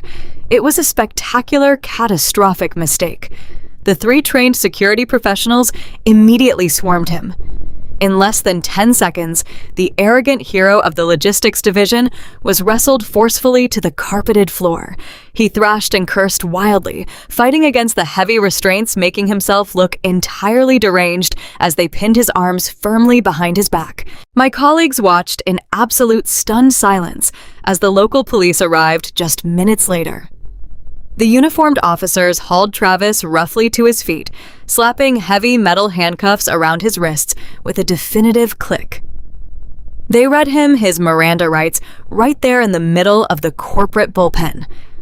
I watched him being marched out of the building in disgrace, thoroughly humiliated, utterly broken, and stripped of every last ounce of his false dignity. He glared back at me with pure venom, but he was completely and utterly powerless. Later that afternoon, I walked confidently into the local courthouse with the pristine audio recording of his violent office meltdown. The presiding judge listened intently to his screaming threats and the subsequent physical altercation with building security. The judge did not hesitate for a single second. I was immediately granted an ironclad permanent restraining order. Travis was legally barred from coming within 500 feet of me, my workplace, or any property whatsoever associated with me. The permanent public record of the restraining order, seamlessly combined with his very public arrest for trespassing and assault, became the final crushing blow to his carefully crafted public image.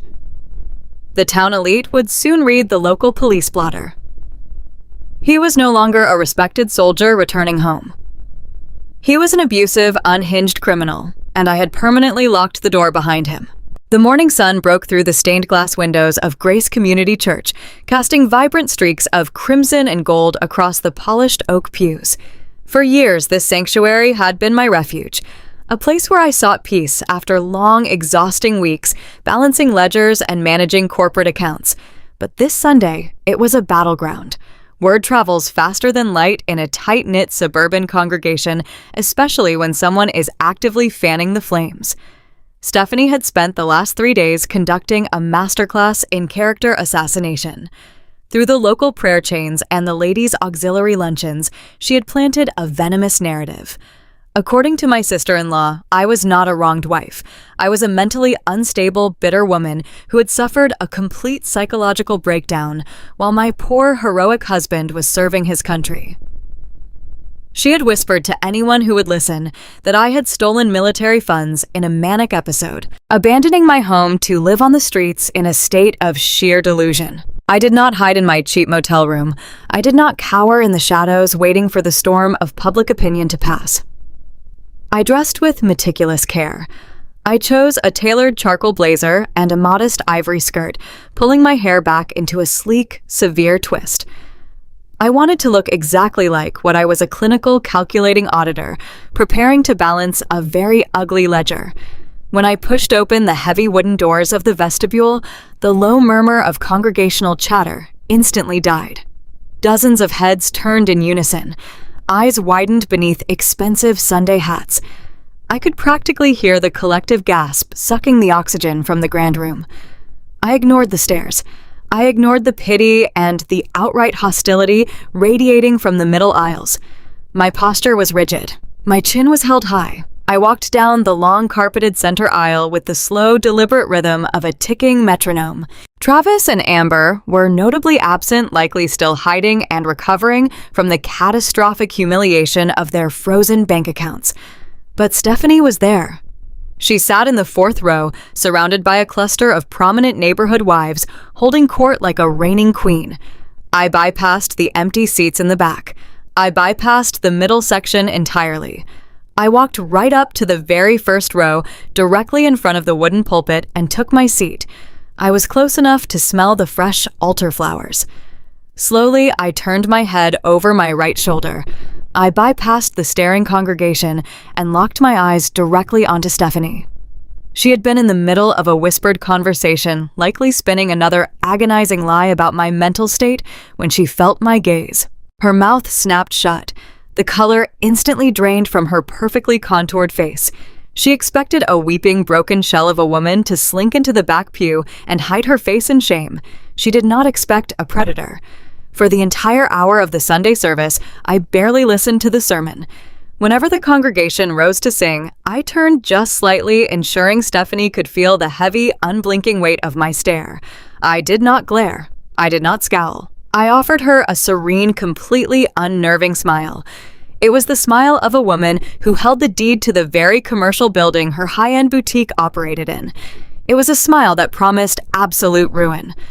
I watched as Stephanie shifted uncomfortably, crossing and uncrossing her legs, her manicured fingers aggressively shredding a church bulletin into tiny, jagged pieces.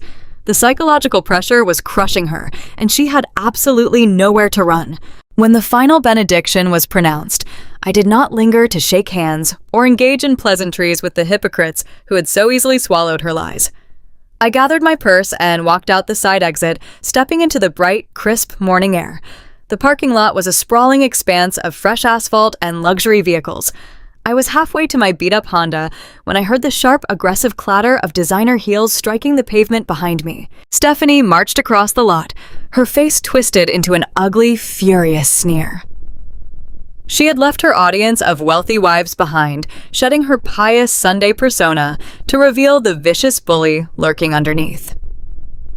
She stopped a few feet away from my car, her chest heaving, her eyes burning with a desperate, cornered rage.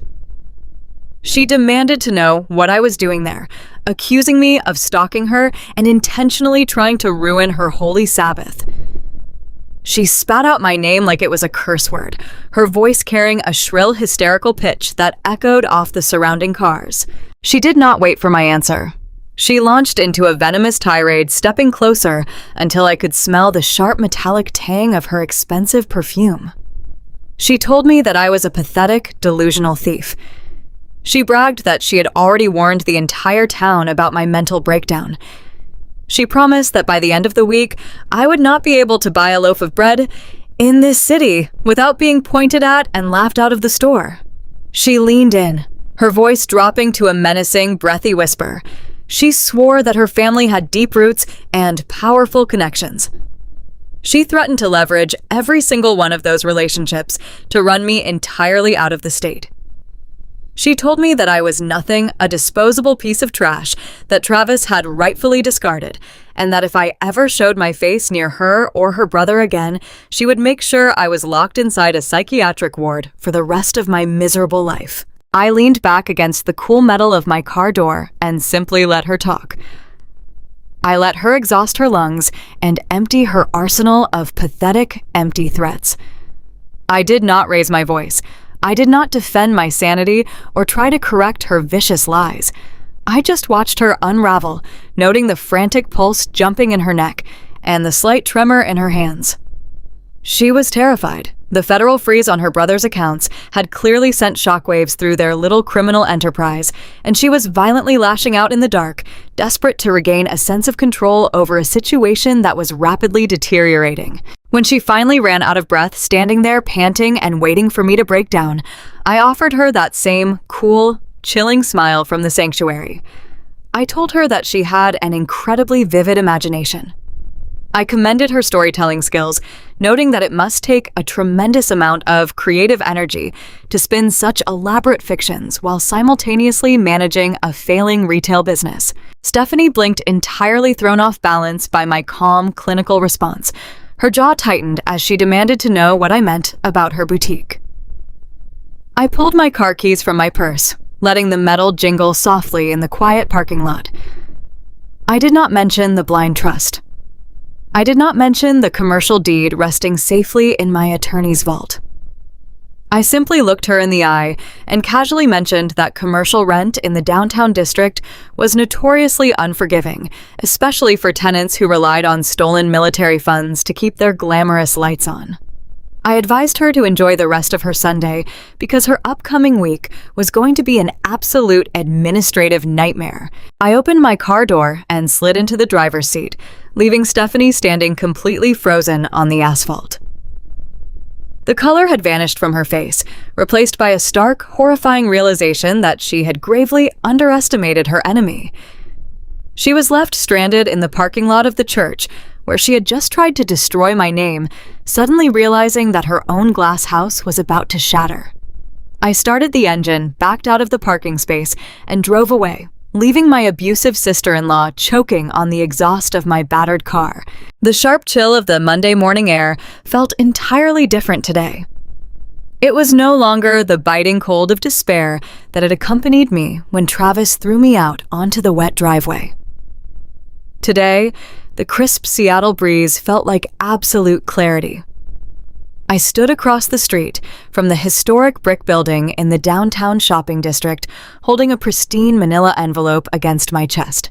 The streetlights were just beginning to turn off as the early commuters rushed past with their briefcases and coffee cups.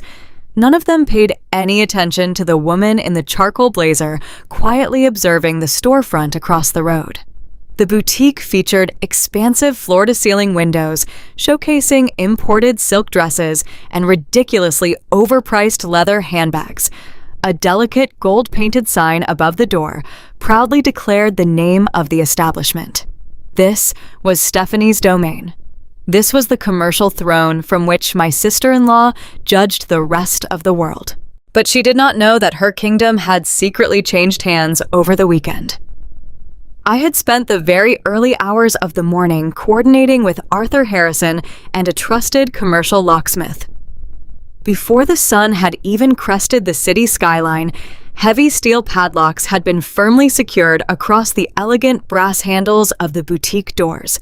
The massive glass panels now featured bright neon orange notices legally declaring the premises secured by the property owner. Standing right beside me, sipping coffee from a paper cup, was a fully uniformed King County Sheriff's deputy. He was a tall, imposing man, assigned to ensure the civil enforcement proceeded without any physical violence. We were simply waiting for the opening act of the play to begin. Just a few minutes before 9 o'clock, a pristine white Range Rover aggressively pulled up to the curb, illegally parking in a designated loading zone. The driver's door swung open, and Stephanie stepped out onto the pavement. She was dressed impeccably in a tailored emerald pantsuit, her hair perfectly styled, holding a massive iced coffee in one hand and her designer keys in the other. She radiated an aura of unearned entitlement. She had spent yesterday morning at our local church, viciously destroying my reputation and trying to humiliate me in front of our entire community. She truly believed she had won the psychological war. I watched her confidently march up the sidewalk, her heels clicking sharply against the concrete. She did not bother to look at the bright orange stickers on her windows. She was too busy admiring her own reflection in the glass. She shoved her brass key into the lock and tried to turn it. The mechanism refused to yield. She jiggled the handle violently, spilling a small splash of her expensive coffee onto her pristine shoes. I could see her jaw tighten in immediate frustration. She took a step back, finally noticing the heavy industrial padlocks securing the double doors. Her perfectly contoured face twisted into a mask of absolute outrage. She angrily pulled out her smartphone, likely preparing to scream at the building management company for daring to interrupt her morning routine. I gave a quiet nod to the deputy, and we stepped off the curb together, crossing the quiet morning street. My footsteps were steady and measured. I did not feel a single ounce of anxiety or hesitation. The woman who had wept in the freezing rain was completely gone, replaced by an auditor who was about to permanently close an illegitimate account. Stephanie heard our approach and spun around, her eyes flashing with pure venom. When she recognized me, her expression morphed from anger into utter disgust. She loudly demanded to know what I was doing, lurking around her high-end property. She told me I had absolutely no right to stalk her at her place of business after the embarrassing stunt I pulled at the country club yesterday. She completely ignored the large, armed law enforcement officer standing right next to me. She was so entirely consumed by her own fabricated superiority that she blindly assumed the deputy was simply a passing pedestrian. She pointed a threatening, manicured finger at my chest and promised to have me arrested for criminal harassment if I did not immediately turn around and walk away from her store. I did not raise my voice or react to her shrill, aggressive threats. I simply opened my manila envelope and pulled out a crisp, heavy sheet of paper bearing the official seal of the county recorder. I looked her directly in the eyes and offered a polite, clinical smile. I calmly explained that I was not there to harass anyone. I informed her that the Thomas Trust had successfully purchased the entire historic commercial building on Friday afternoon. I told her that she was no longer dealing with a faceless management company. I was her new legal landlord. I held the deed out toward her so she could clearly read my name printed in bold black ink. Stephanie froze. The heavy designer keys slipped from her grasp and clattered loudly onto the pavement. The arrogant sneer vanished from her face, replaced by a profound, sickening realization. Her eyes darted wildly from the legal document to the heavy padlocks on her doors, and finally to the stern-faced sheriff's deputy standing silently at my side.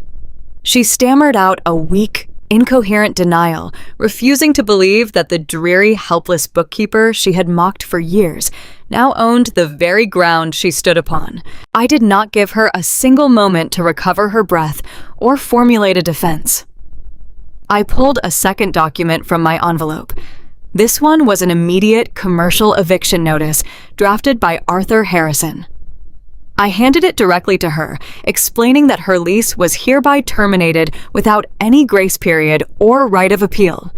Stephanie shrieked that I could not legally evict a paying tenant without proper notice, just because I held a petty personal grudge.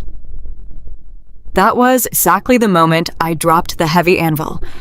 I leaned forward and lowered my voice, ensuring every word pierced her fragile reality.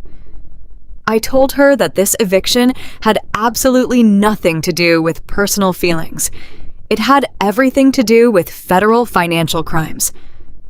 I detailed the specific routing numbers and offshore accounts Travis had used to funnel stolen military logistics funds directly into her business operating account. I told her that my forensic audit proved she was actively laundering embezzled government money to pay for her commercial lease and her luxury inventory.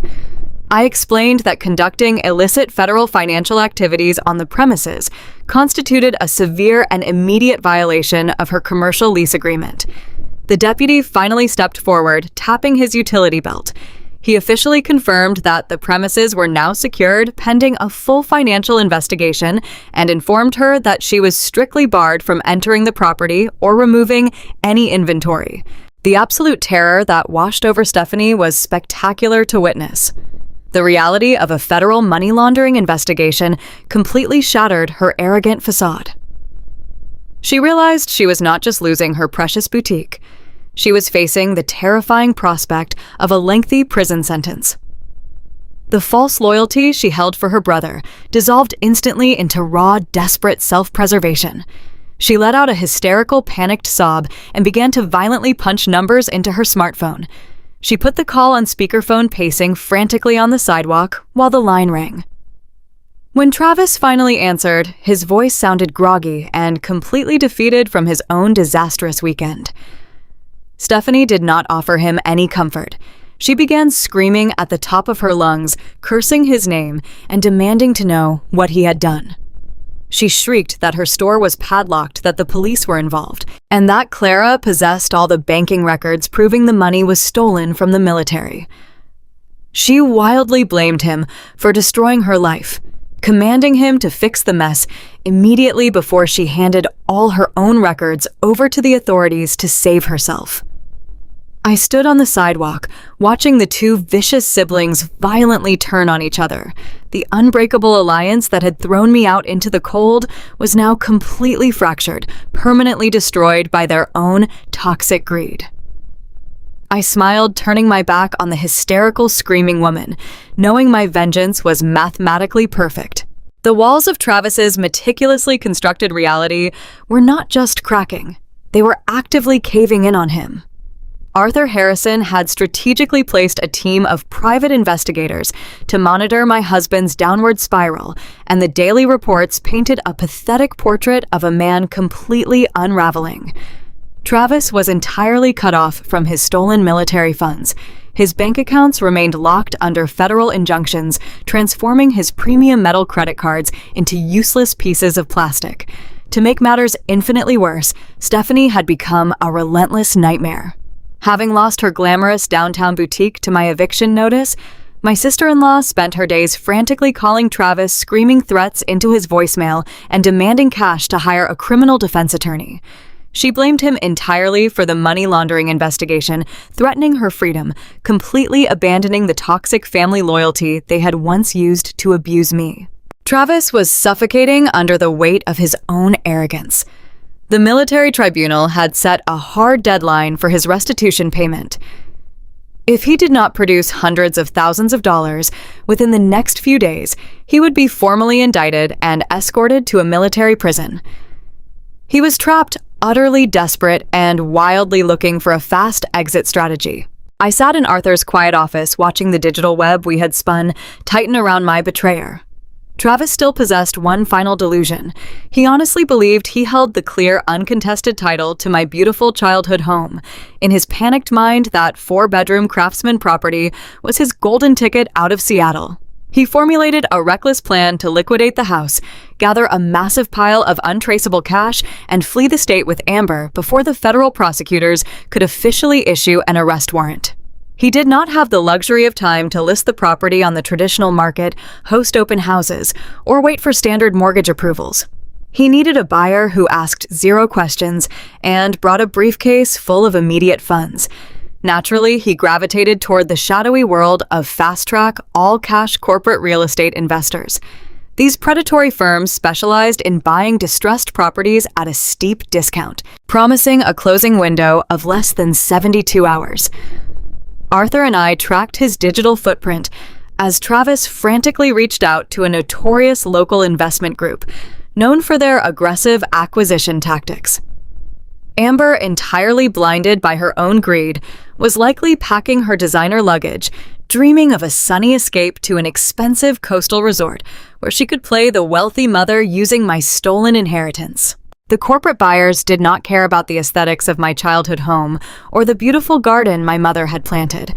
They only cared about the profit margin. They offered Travis a brutal, lowball cash figure that was hundreds of thousands of dollars below the actual market value of the property. But a drowning man does not negotiate the price of a life preserver. Travis enthusiastically accepted the terrible offer. He was so incredibly eager to grab the money and run that he completely abandoned any remaining shred of caution. Arthur secured a highly confidential feed of the transaction process through his extensive network of legal contacts. On a dreary, overcast Thursday morning, Travis drove his pregnant mistress to a sterile, brightly lit escrow office in a suburban strip mall to finalize the desperate sale. According to the investigator observing from the lobby, Travis walked through the glass doors, radiating a false sense of renewed swagger. He believed he was outsmarting the system. He thought he had successfully outmaneuvered the military auditors, silenced his hysterical sister, and permanently discarded his naive bookkeeper wife. He was completely oblivious to the fact that he was walking directly into the center of a perfectly constructed legal minefield. Inside the quiet conference room, a seasoned escrow officer placed a thick stack of binding legal documents onto the polished table. This was not a standard real estate closing. Because it was an expedited corporate cash purchase, the contract contained severe ironclad liability clauses designed to protect the wealthy investors from any hidden liens or property disputes. I read the exact text of the contract from Arthur's monitor, my pulse steady and calm. The agreement required Travis to explicitly swear, under penalty of federal perjury, that he was the absolute sole owner of the property. It demanded his legal guarantee that no other individual trust or entity held any claim to the deed. Most importantly, it contained a brutal indemnity clause holding the seller personally and criminally liable for any title fraud or misrepresentation. Travis did not bother to read the fine print. He did not consult an independent attorney. His eyes were entirely fixed on the final page, where the escrow officer promised to wire a massive sum of cash directly into a newly opened temporary bank account he had managed to secure. Amber sat closely beside him, a greedy smile plastered across her face, completely unaware that she was witnessing the total destruction of her own future. Travis picked up a black ink pen. He did not hesitate. He did not feel a single ounce of guilt for attempting to sell the very foundation my loving father had gifted me. With a few swift, arrogant strokes of his pen, Travis signed his name on the dotted line. He initialed the heavy liability clauses. He legally cemented his claim that the fraudulent quitclaim deed he had filed weeks ago was legitimate. In that exact moment, the trap snapped shut with a deafening invisible finality. Travis thought he was signing a ticket to freedom, a fast-track escape from the crushing consequences of his embezzlement. He had no idea that a standard power of attorney was completely useless against my father's irrevocable blind trust. He did not own a single brick of that house. By signing that commercial contract and attempting to collect hundreds of thousands of dollars for an asset he had zero legal right to sell, Travis officially escalated his situation from military misconduct to a massive civilian federal felony. He had just committed textbook wire fraud and grand larceny in broad daylight. The escrow officer collected the signed documents, offering a polite nod, and promised that the cash wire would be initiated by the following morning. Travis stood up from the conference table, wrapping his arm around Amber's waist, looking incredibly proud of his own perceived brilliance. They walked out of the suburban office building, stepping into the damp Washington air, believing they had finally won the war. But back in a high-rise corner office, I watched the final confirmation light up Arthur Harrison's secure monitor. A cold, profound satisfaction settled deep into my bones. Travis had dug his own grave, climbed inside, and eagerly shoveled the dirt over his own head. I did not feel a trace of sorrow for the man who had promised to love and protect me. I only felt the clinical triumph of an auditor who had successfully balanced a severely corrupted ledger. The match was lit. The fuse was burning rapidly, and tomorrow morning, my husband's entire world was going to explode. The mahogany clock on Arthur Harrison's wall ticked with a slow, rhythmic finality that perfectly matched the steady beating of my heart. Outside the expansive windows of his downtown law firm, the Seattle skyline was blanketed in a thick gray drizzle. It was the kind of gloomy afternoon that usually made me want to curl up under a heavy blanket with a warm cup of chamomile tea. Today, however, the dreary weather felt like a magnificent canvas, highlighting my absolute victory. I sat in one of Arthur's plush leather guest chairs, my posture straight and my hands folded neatly in my lap. I was no longer the shattered, weeping woman who had stumbled into this very office weeks ago, desperate for a lifeline. I was the architect of a flawless, inescapable reckoning. Arthur sat across the polished expanse of his desk, a rare, genuine smile softening the usually severe lines of his face. He reached out and gently slid a thick, dark blue folder across the smooth wood toward me. He did not say a single word. He simply tapped the heavy cardstock cover with his index finger, inviting me to open it. I leaned forward, unfastening the metallic clasp, and flipped open the cover to reveal the prize we had worked so meticulously to secure. Resting inside was the expedited real estate contract Travis had eagerly signed just hours prior at the suburban escrow office. The blue ink of his signature was practically still wet. I stared at his familiar, aggressive handwriting, the sharp angles and forceful strokes that had once signed our marriage certificate, now permanently sealing his own destruction. Travis had pushed his pen into the paper with the desperate, frantic energy of a man completely blinded by his own greed. He believed he was outsmarting the world. He believed he was dumping my childhood home onto a faceless corporate entity, grabbing a briefcase full of cash and fleeing the state with Amber before the military tribunal could lock him in a cell. I lifted the crisp pages, my eyes scanning the dense legal jargon Arthur had personally drafted.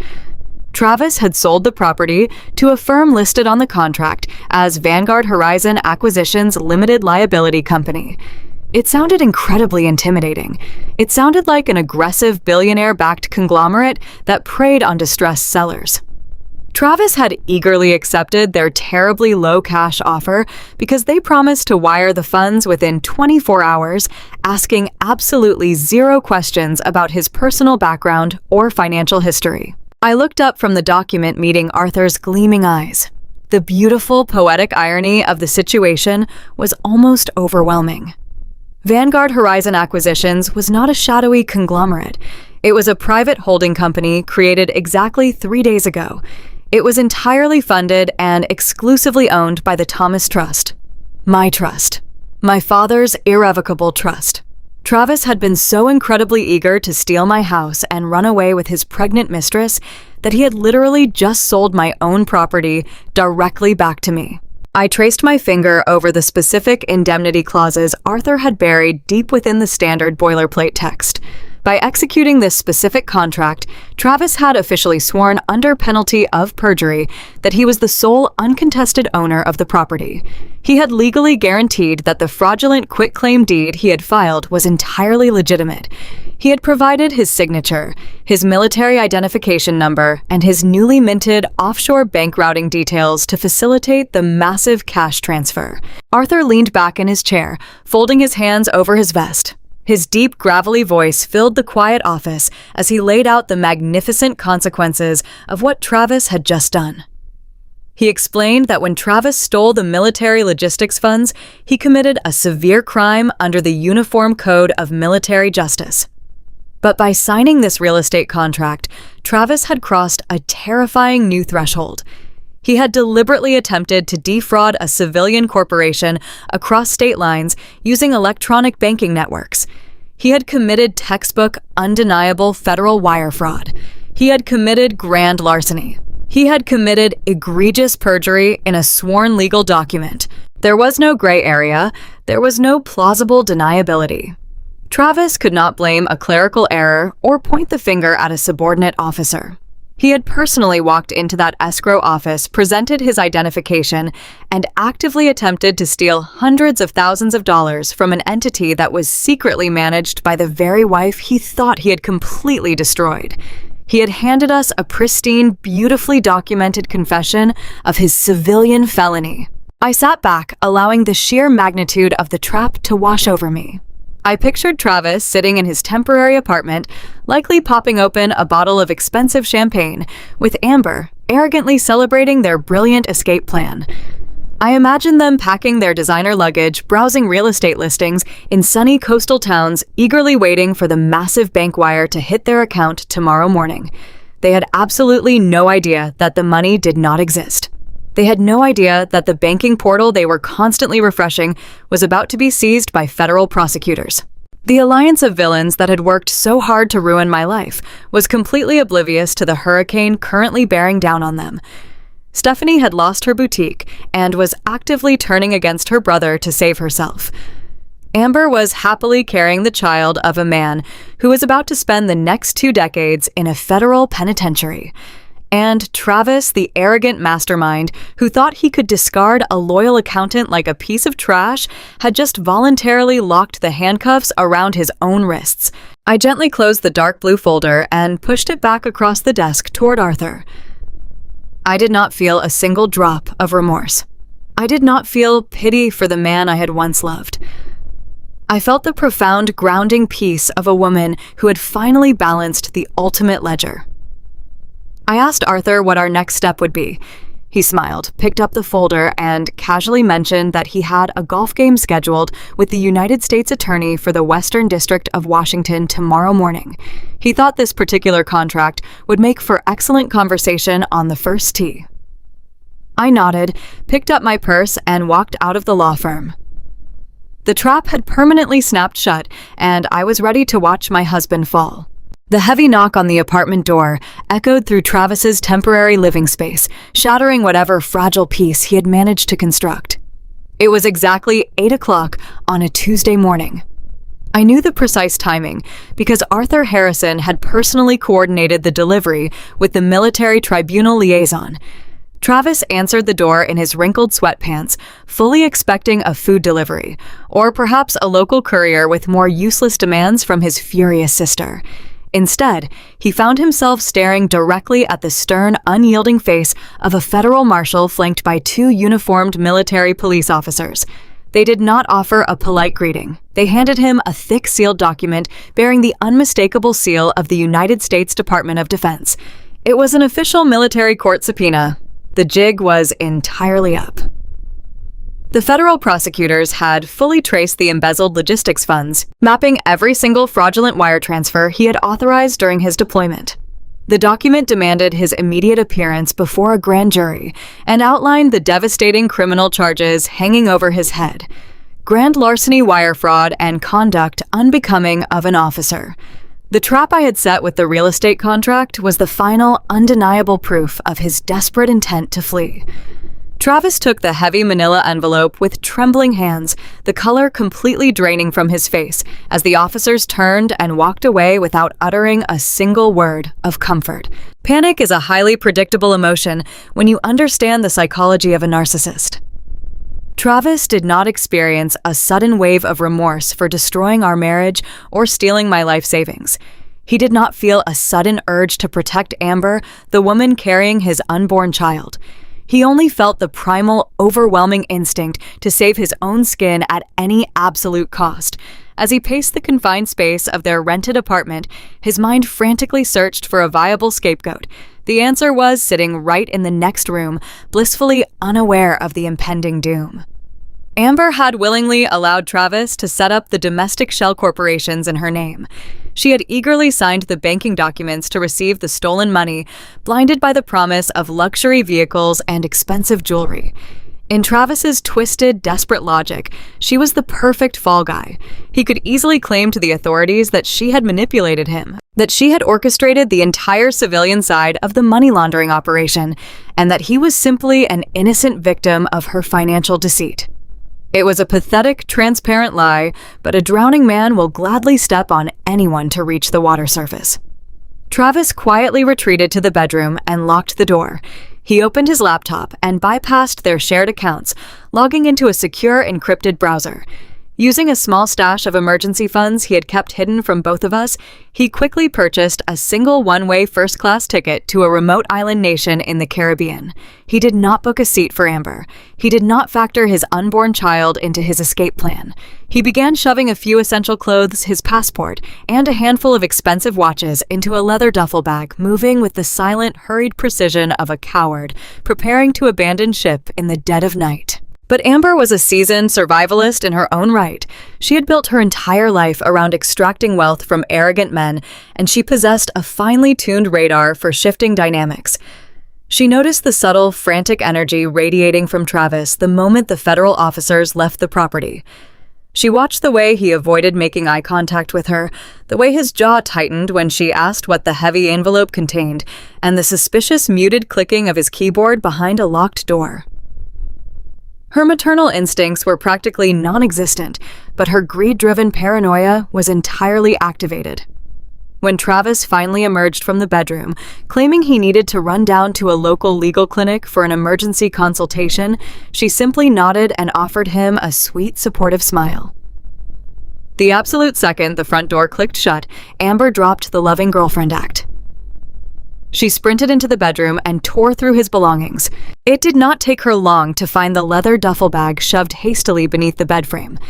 She unzipped the main compartment and dug through the folded shirts until her manicured fingers brushed against a crisp printed boarding pass. She pulled the paper out and stared at the bold black ink. One passenger, one way, departing at midnight. The sheer magnitude of his betrayal hit Amber with the force of a freight train. She stared at the destination printed on the ticket, her breath catching in her throat. Travis was not going to a lawyer. He was preparing to vanish across international borders. He was deliberately leaving her behind to face the catastrophic wrath of the United States military, the Internal Revenue Service, and a legion of furious civilian creditors. She was going to be left holding the bag for millions of dollars in corporate fraud, carrying a baby she suddenly viewed as a massive, heavy anchor. The luxurious fantasy she had stolen from me was entirely collapsing into a terrifying nightmare of federal prison time and absolute poverty. Amber realized instantly that she possessed zero leverage against a man who was already halfway out the door.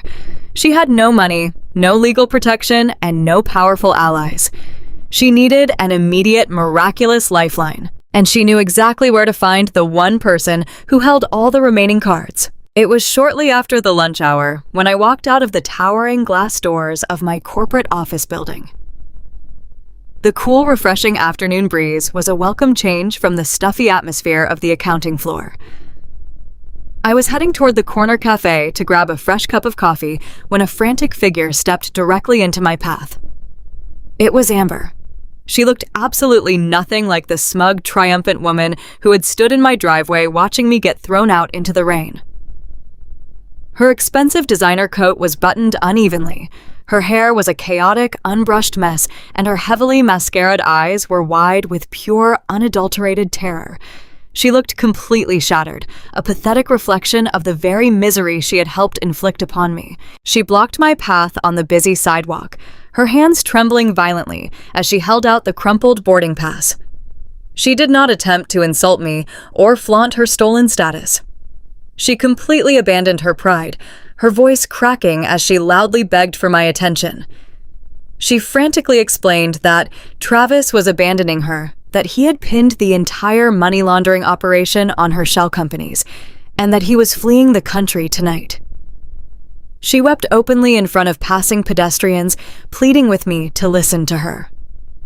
Amber offered to hand over every single password, every hidden communication, and every piece of condemning evidence she possessed against Travis.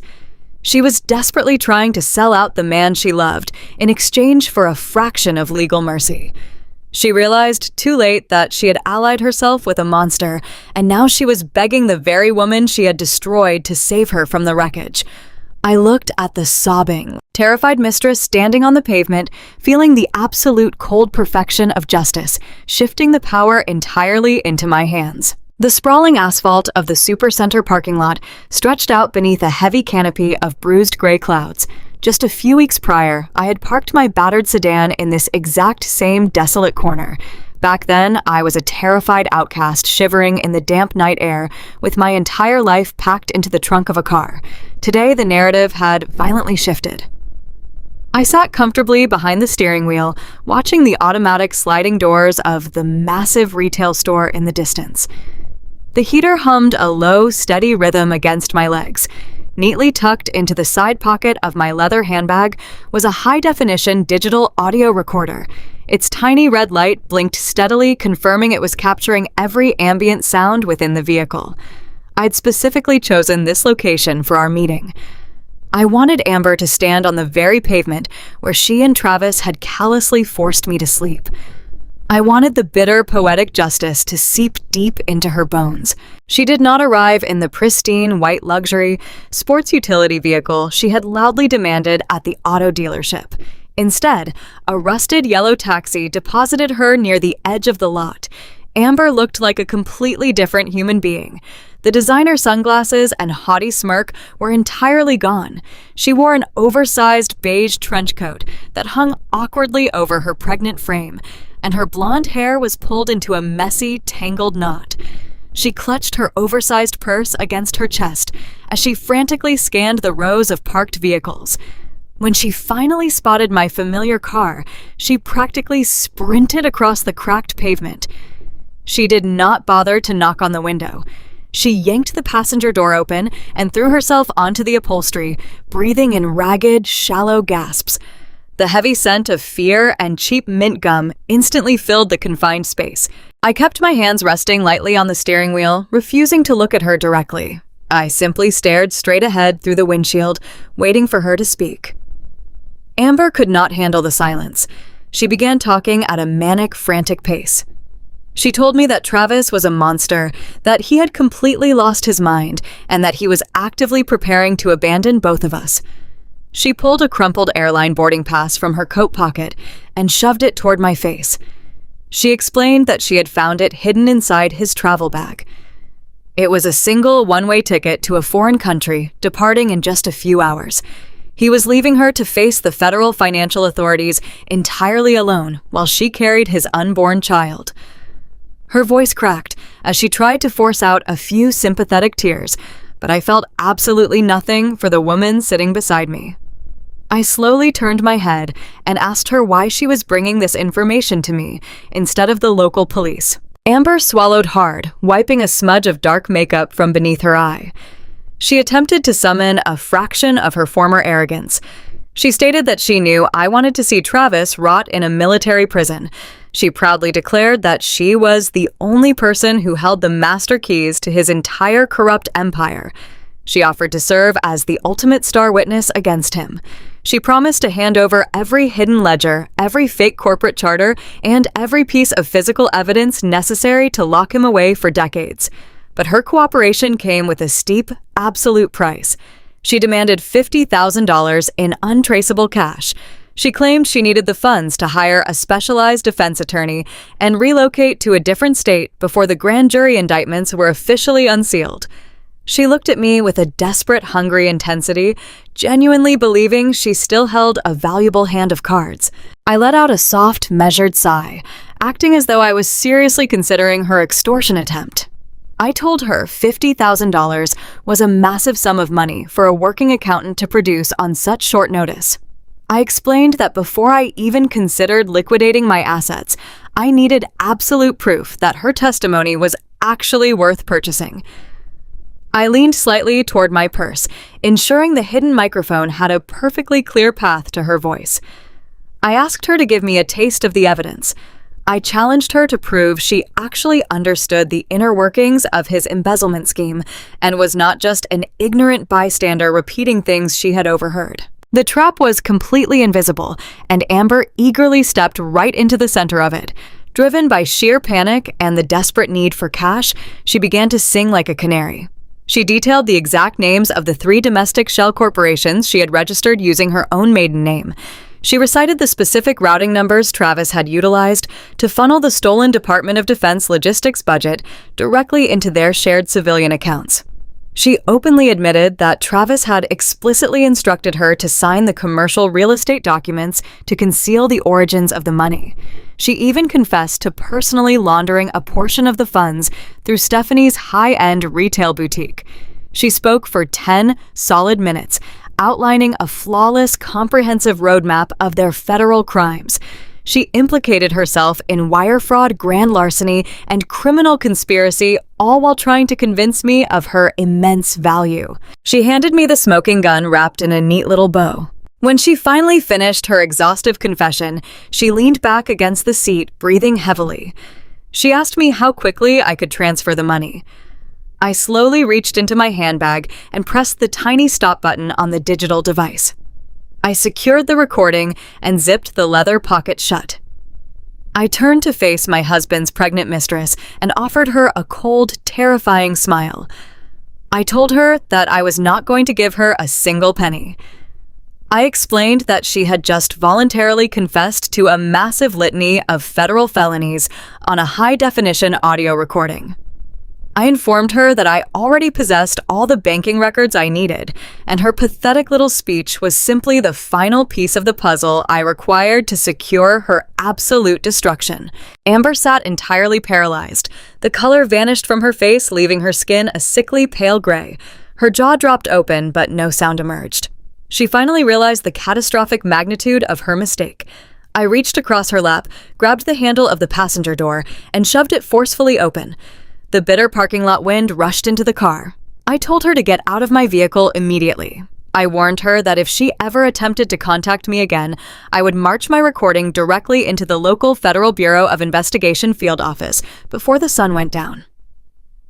She stumbled awkwardly backward out of the car, landing heavily on the hard asphalt.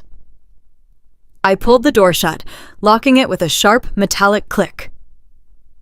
As I put the car into drive and slowly pulled away, I looked in my rearview mirror. Amber was sitting on the dirty pavement of the Supercenter parking lot, wrapping her arms around her stomach, sobbing uncontrollably into the freezing wind. The glamorous mistress had been completely stripped of her power, reduced to nothing more than a ruined, abandoned pawn, waiting for the authorities to arrive. The evening air was crisp and unseasonably cool, carrying the faint scent of pine and impending rain. But the atmosphere radiating from my childhood home was suffocatingly warm and loud. A massive white catering tent had been erected on the expansive back lawn, illuminated by hundreds of twinkling string lights that cast a golden, victorious glow across the manicured grass. Valets in matching red vests sprinted up and down the long circular driveway, hastily parking a seemingly endless parade of luxury sedans and imported sports cars along the quiet suburban street. Travis was throwing the party of the decade. He had shamelessly billed the extravagant event as a combined welcome home celebration and an official engagement party for his pregnant mistress. It was a spectacular display of absolute delusion. He had hired a professional event staff, an expensive catering company serving imported caviar and roasted tenderloin, and a live string quartet that was currently playing elegant renditions of modern pop songs. He was funding this entire grand spectacle on a mountain of high-interest credit, completely convinced that his financial troubles were permanently over. In his arrogant, fractured mind, the massive corporate cash wire from the sale of the house was going to hit his newly opened bank account the very next morning. He honestly believed he was 24 hours away from absolute freedom. I sat in the back of a black, heavily tinted federal sport utility vehicle parked discreetly at the end of the block. I watched the glittering parade of guests walking through the front doors of the home my father had built. My posture was perfectly straight, my hands resting calmly in my lap. I was dressed for a funeral, wearing a sharply tailored jet black wool trench coat over a high-necked silk blouse finished with polished leather stiletto heels. I felt completely detached from the opulent scene unfolding down the street. I was not a heartbroken wife mourning the loss of her home or her marriage. I was the architect of a flawless, inescapable reckoning, and I was simply waiting for the curtain to rise on the final act. Sitting beside me in the quiet darkness of the vehicle was Arthur Harrison. He looked impeccably sharp in a dark navy suit, calmly checking the glowing face of his silver pocket watch. In the front two seats sat two stern, broad-shouldered federal agents from the Criminal Investigation Division. They wore dark, tactical windbreakers, with the bright yellow letters of their agency printed clearly across their backs.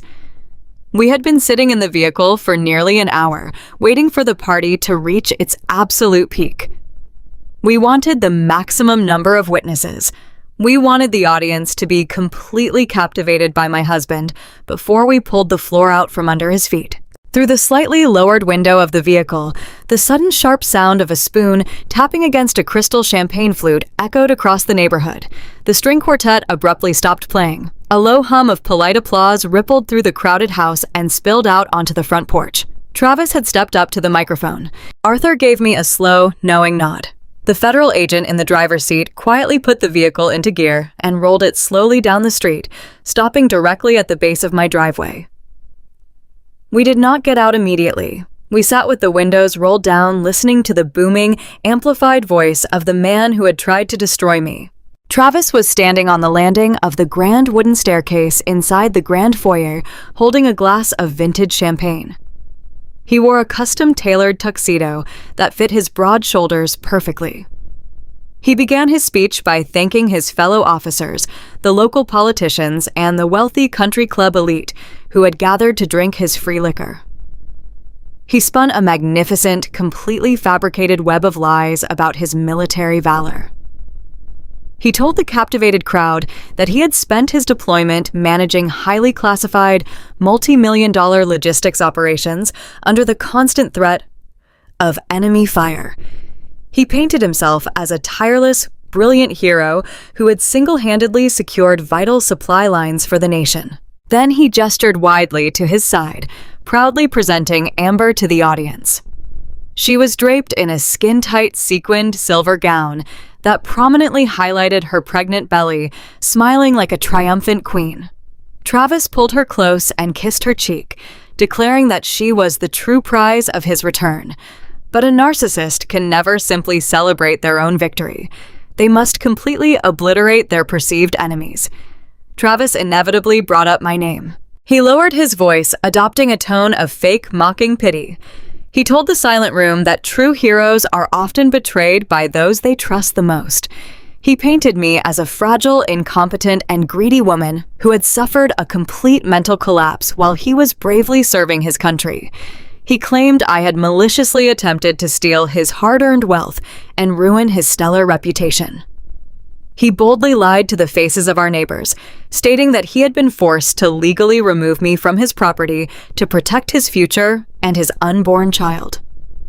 He laughed into the microphone, a booming, arrogant sound that made my blood run cold. He bragged that he had outsmarted my pathetic attempts at sabotage, proudly announcing that he had just secured a massive all-cash corporate real estate deal for the property they were currently standing in. He raised his glass to the ceiling, toasting to his immense wealth, his brilliant escape, and his beautiful new bride. The crowd erupted into thunderous applause and enthusiastic cheers. I reached for the door handle. It was time. I stepped out of the heavy federal vehicle, my heels striking the pavement with a sharp, definitive click. Arthur stepped out behind me, adjusting his tie with a calm, predatory grace. The two federal agents emerged from the front doors, their expressions carved from solid stone.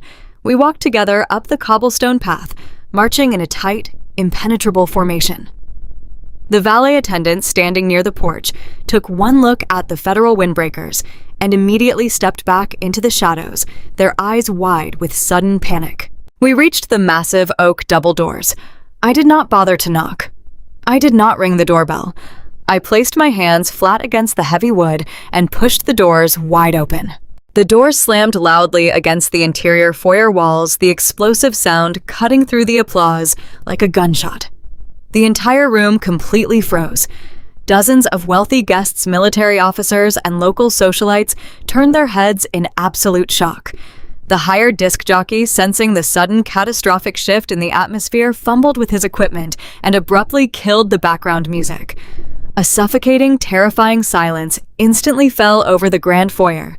I stood perfectly still in the center of the doorway, framed by the dark night behind me. Arthur stood casually to my left, and the two federal agents flanked my right, their hands resting cautiously near their utility belts. I looked directly up the grand staircase. Travis was frozen mid-laugh, his crystal champagne flute hovering awkwardly in the air. The color vanished from his face so quickly, he looked like a corpse. His mouth opened, but absolutely no sound came out. The arrogant military hero, the wealthy real estate mogul, the triumphant groom was completely paralyzed by the sight of the woman he thought he had destroyed, standing in his doorway with the entire weight of the federal government behind her. The heavy oak doors of the grand foyer remained pinned against the walls as I stepped fully into the blinding light of the living room. The air was thick with the rich scent of catered roasted tenderloin and expensive floral arrangements, but it instantly turned frigid the moment I crossed the threshold. Over 50 pairs of eyes tracked my every deliberate move. These were the local suburban elite, the country club politicians, and the high-ranking military officers Travis had invited to witness his glorious fabricated return. They instinctively parted like the Red Sea as I walked straight toward the massive 85-inch smart television mounted above the stone fireplace. Travis had purchased that television just last week using a high-interest credit card because his fragile ego demanded the biggest and the best for his grand engagement party. Travis remained completely frozen on the second step of the grand staircase. His jaw hung slack, and his crystal champagne flute was completely forgotten in his trembling hand. He could not comprehend how the woman he had discarded like trash was currently standing in his home, flanked by federal agents and Arthur Harrison. He was paralyzed by the sheer terrifying audacity of my presence.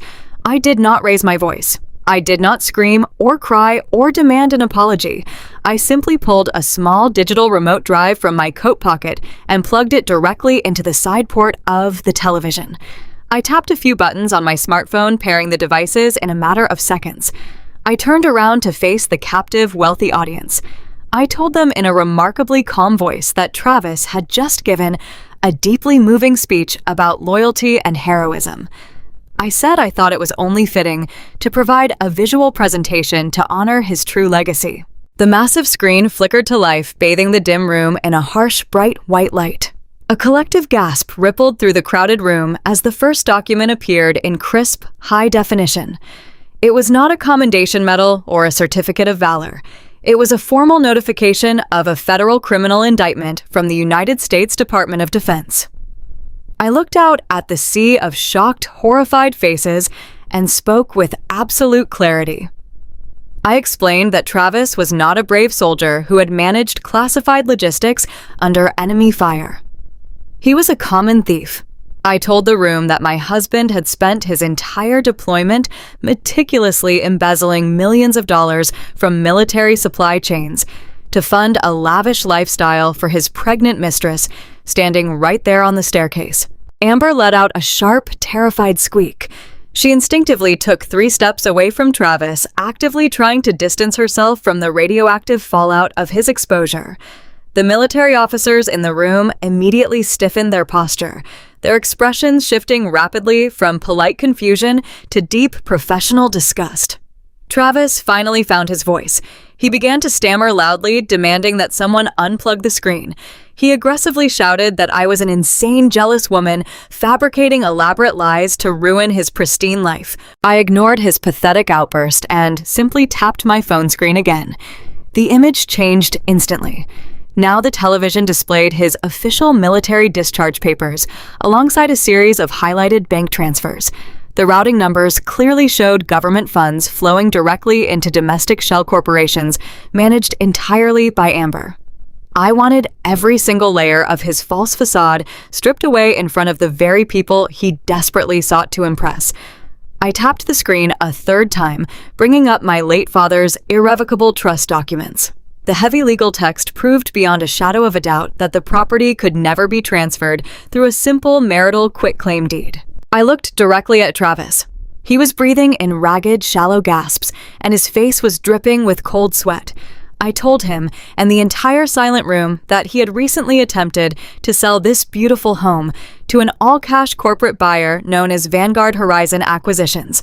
I watched the horrible realization slowly crawl across his panicked features as I clicked to the final slide.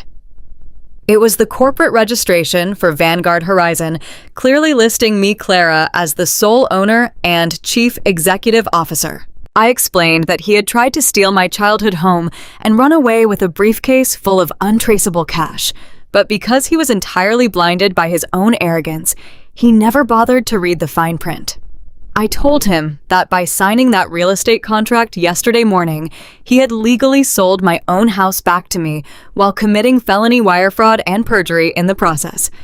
The cash he thought was arriving tomorrow morning did not exist. The bank account he was obsessively checking was completely frozen by the federal agent standing right behind me. He had absolutely nothing left. The total public exposure of his crimes broke the final fragile thread of his sanity. The reality of decades in federal prison and the absolute destruction of his social standing proved to be too much for his narcissistic ego to bear. Travis let out a guttural roar of pure animalistic rage. He dropped his crystal glass, letting it shatter against the hardwood floor, and lunged directly at me. He completely ignored the severe consequences of attacking a woman in front of federal law enforcement. His hands curled into tight fists, and his eyes burned with violent, desperate intent. He did not even make it halfway across the living room carpet. The two federal agents moved with terrifying, synchronized speed. They intercepted his path instantly, grabbing him by his shoulders and the back of his expensive tuxedo jacket. Using his own forward momentum against him, they lifted him off his feet and drove him downward with incredible punishing force. Travis slammed violently into the center of his own massive custom glass coffee table. The thick pane of glass shattered with an explosive, deafening crash, sending thousands of tiny glittering shards flying across the expensive Persian rug. Travis groaned in agony as the agent swiftly pinned his arms behind his back, snapping heavy steel handcuffs around his wrists with a sharp metallic click. The entire room erupted into pure chaos. Wealthy guests began rushing toward the exits, desperate to escape the scene of a federal arrest. Amber stood frozen on the stairs, completely paralyzed by fear, covering her mouth with trembling hands as she watched her luxurious future evaporate. I walked slowly toward the center of the room, my heels crunching softly over the broken glass. I stood over my husband as he writhed on the floor, completely subdued and humiliated. He looked up at me with a bruised, bleeding face, his eyes filled with a helpless, defeated rage. I looked down at him, feeling the incredible weight of the past few months finally lift from my shoulders. I offered him a calm, polite smile. I told him that the house legally belonged to my trust, the cash buyer was me, and he was currently trespassing on my private property. The red and blue emergency lights sliced through the damp Washington night, casting long shadows across the manicured lawn of my childhood home. I stood on the porch, wrapping my wool trench coat tighter around my shoulders, and watched the magnificent collapse of Travis's universe. The federal agents did not treat him like a respected military officer. They treated him exactly like the common criminal he had chosen to become. His hands were bound tightly behind his back with heavy steel cuffs, and his tuxedo was torn from his encounter with the glass coffee table. As they shoved him unceremoniously into the back of the transport vehicle, he kept his bruised face angled toward the floorboards, broken by the crushing weight of reality. Arthur Harrison stood quietly by my side, providing a clinical rundown of the devastation awaiting my former husband. The military tribunal was handing him over to civilian prosecutors. Between the grand larceny of military funds, the interstate wire fraud, and the title fraud he committed by trying to sell my house, Travis was looking at a mandatory minimum of 15 years in a federal penitentiary. There would be no early parole. He was going to lose his freedom, his rank, and every dime he ever hoped to earn, all because he believed he could outsmart the woman who balanced his ledgers. The shockwaves of his arrest ripped through his toxic family, obliterating the false empire his sister had desperately tried to build. Stephanie spent her adult life clawing into local high society, using stolen money to fund her glamorous boutique. Now, she was nothing more than a cautionary tale. When federal investigators linked her business to Travis's money laundering scheme, the bank froze all her commercial accounts. Her credit cards were declined, suppliers canceled contracts, and her landlord formally evicted her from the upscale space. The financial ruin was only a fraction of her punishment. The wealthy suburban elite she worshipped turned their backs on her with blinding speed. The country club revoked her membership, and her friends ignored her frantic calls. Stephanie was entirely ostracized, forced to pack her remaining inventory into cardboard boxes and retreat into absolute obscurity.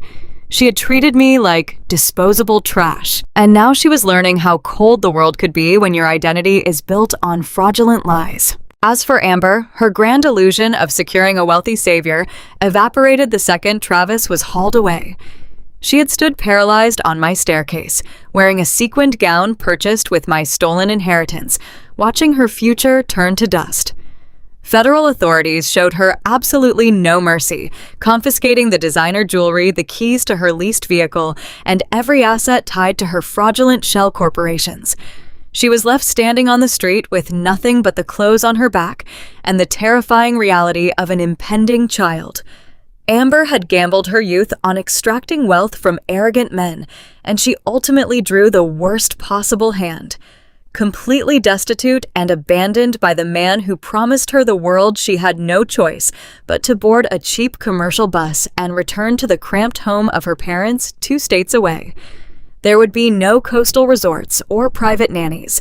She was walking directly into a lifetime of difficult struggles, permanently tethered to the shameful legacy of a convicted felon. With the toxic debris of my past finally swept away, a profound, vibrant quiet returned to my daily life.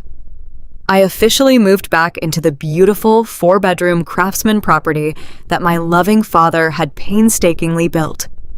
The very first thing I did was hire a professional crew to completely strip away every terrible, sterile renovation Travis had forced upon the house during his brief occupation.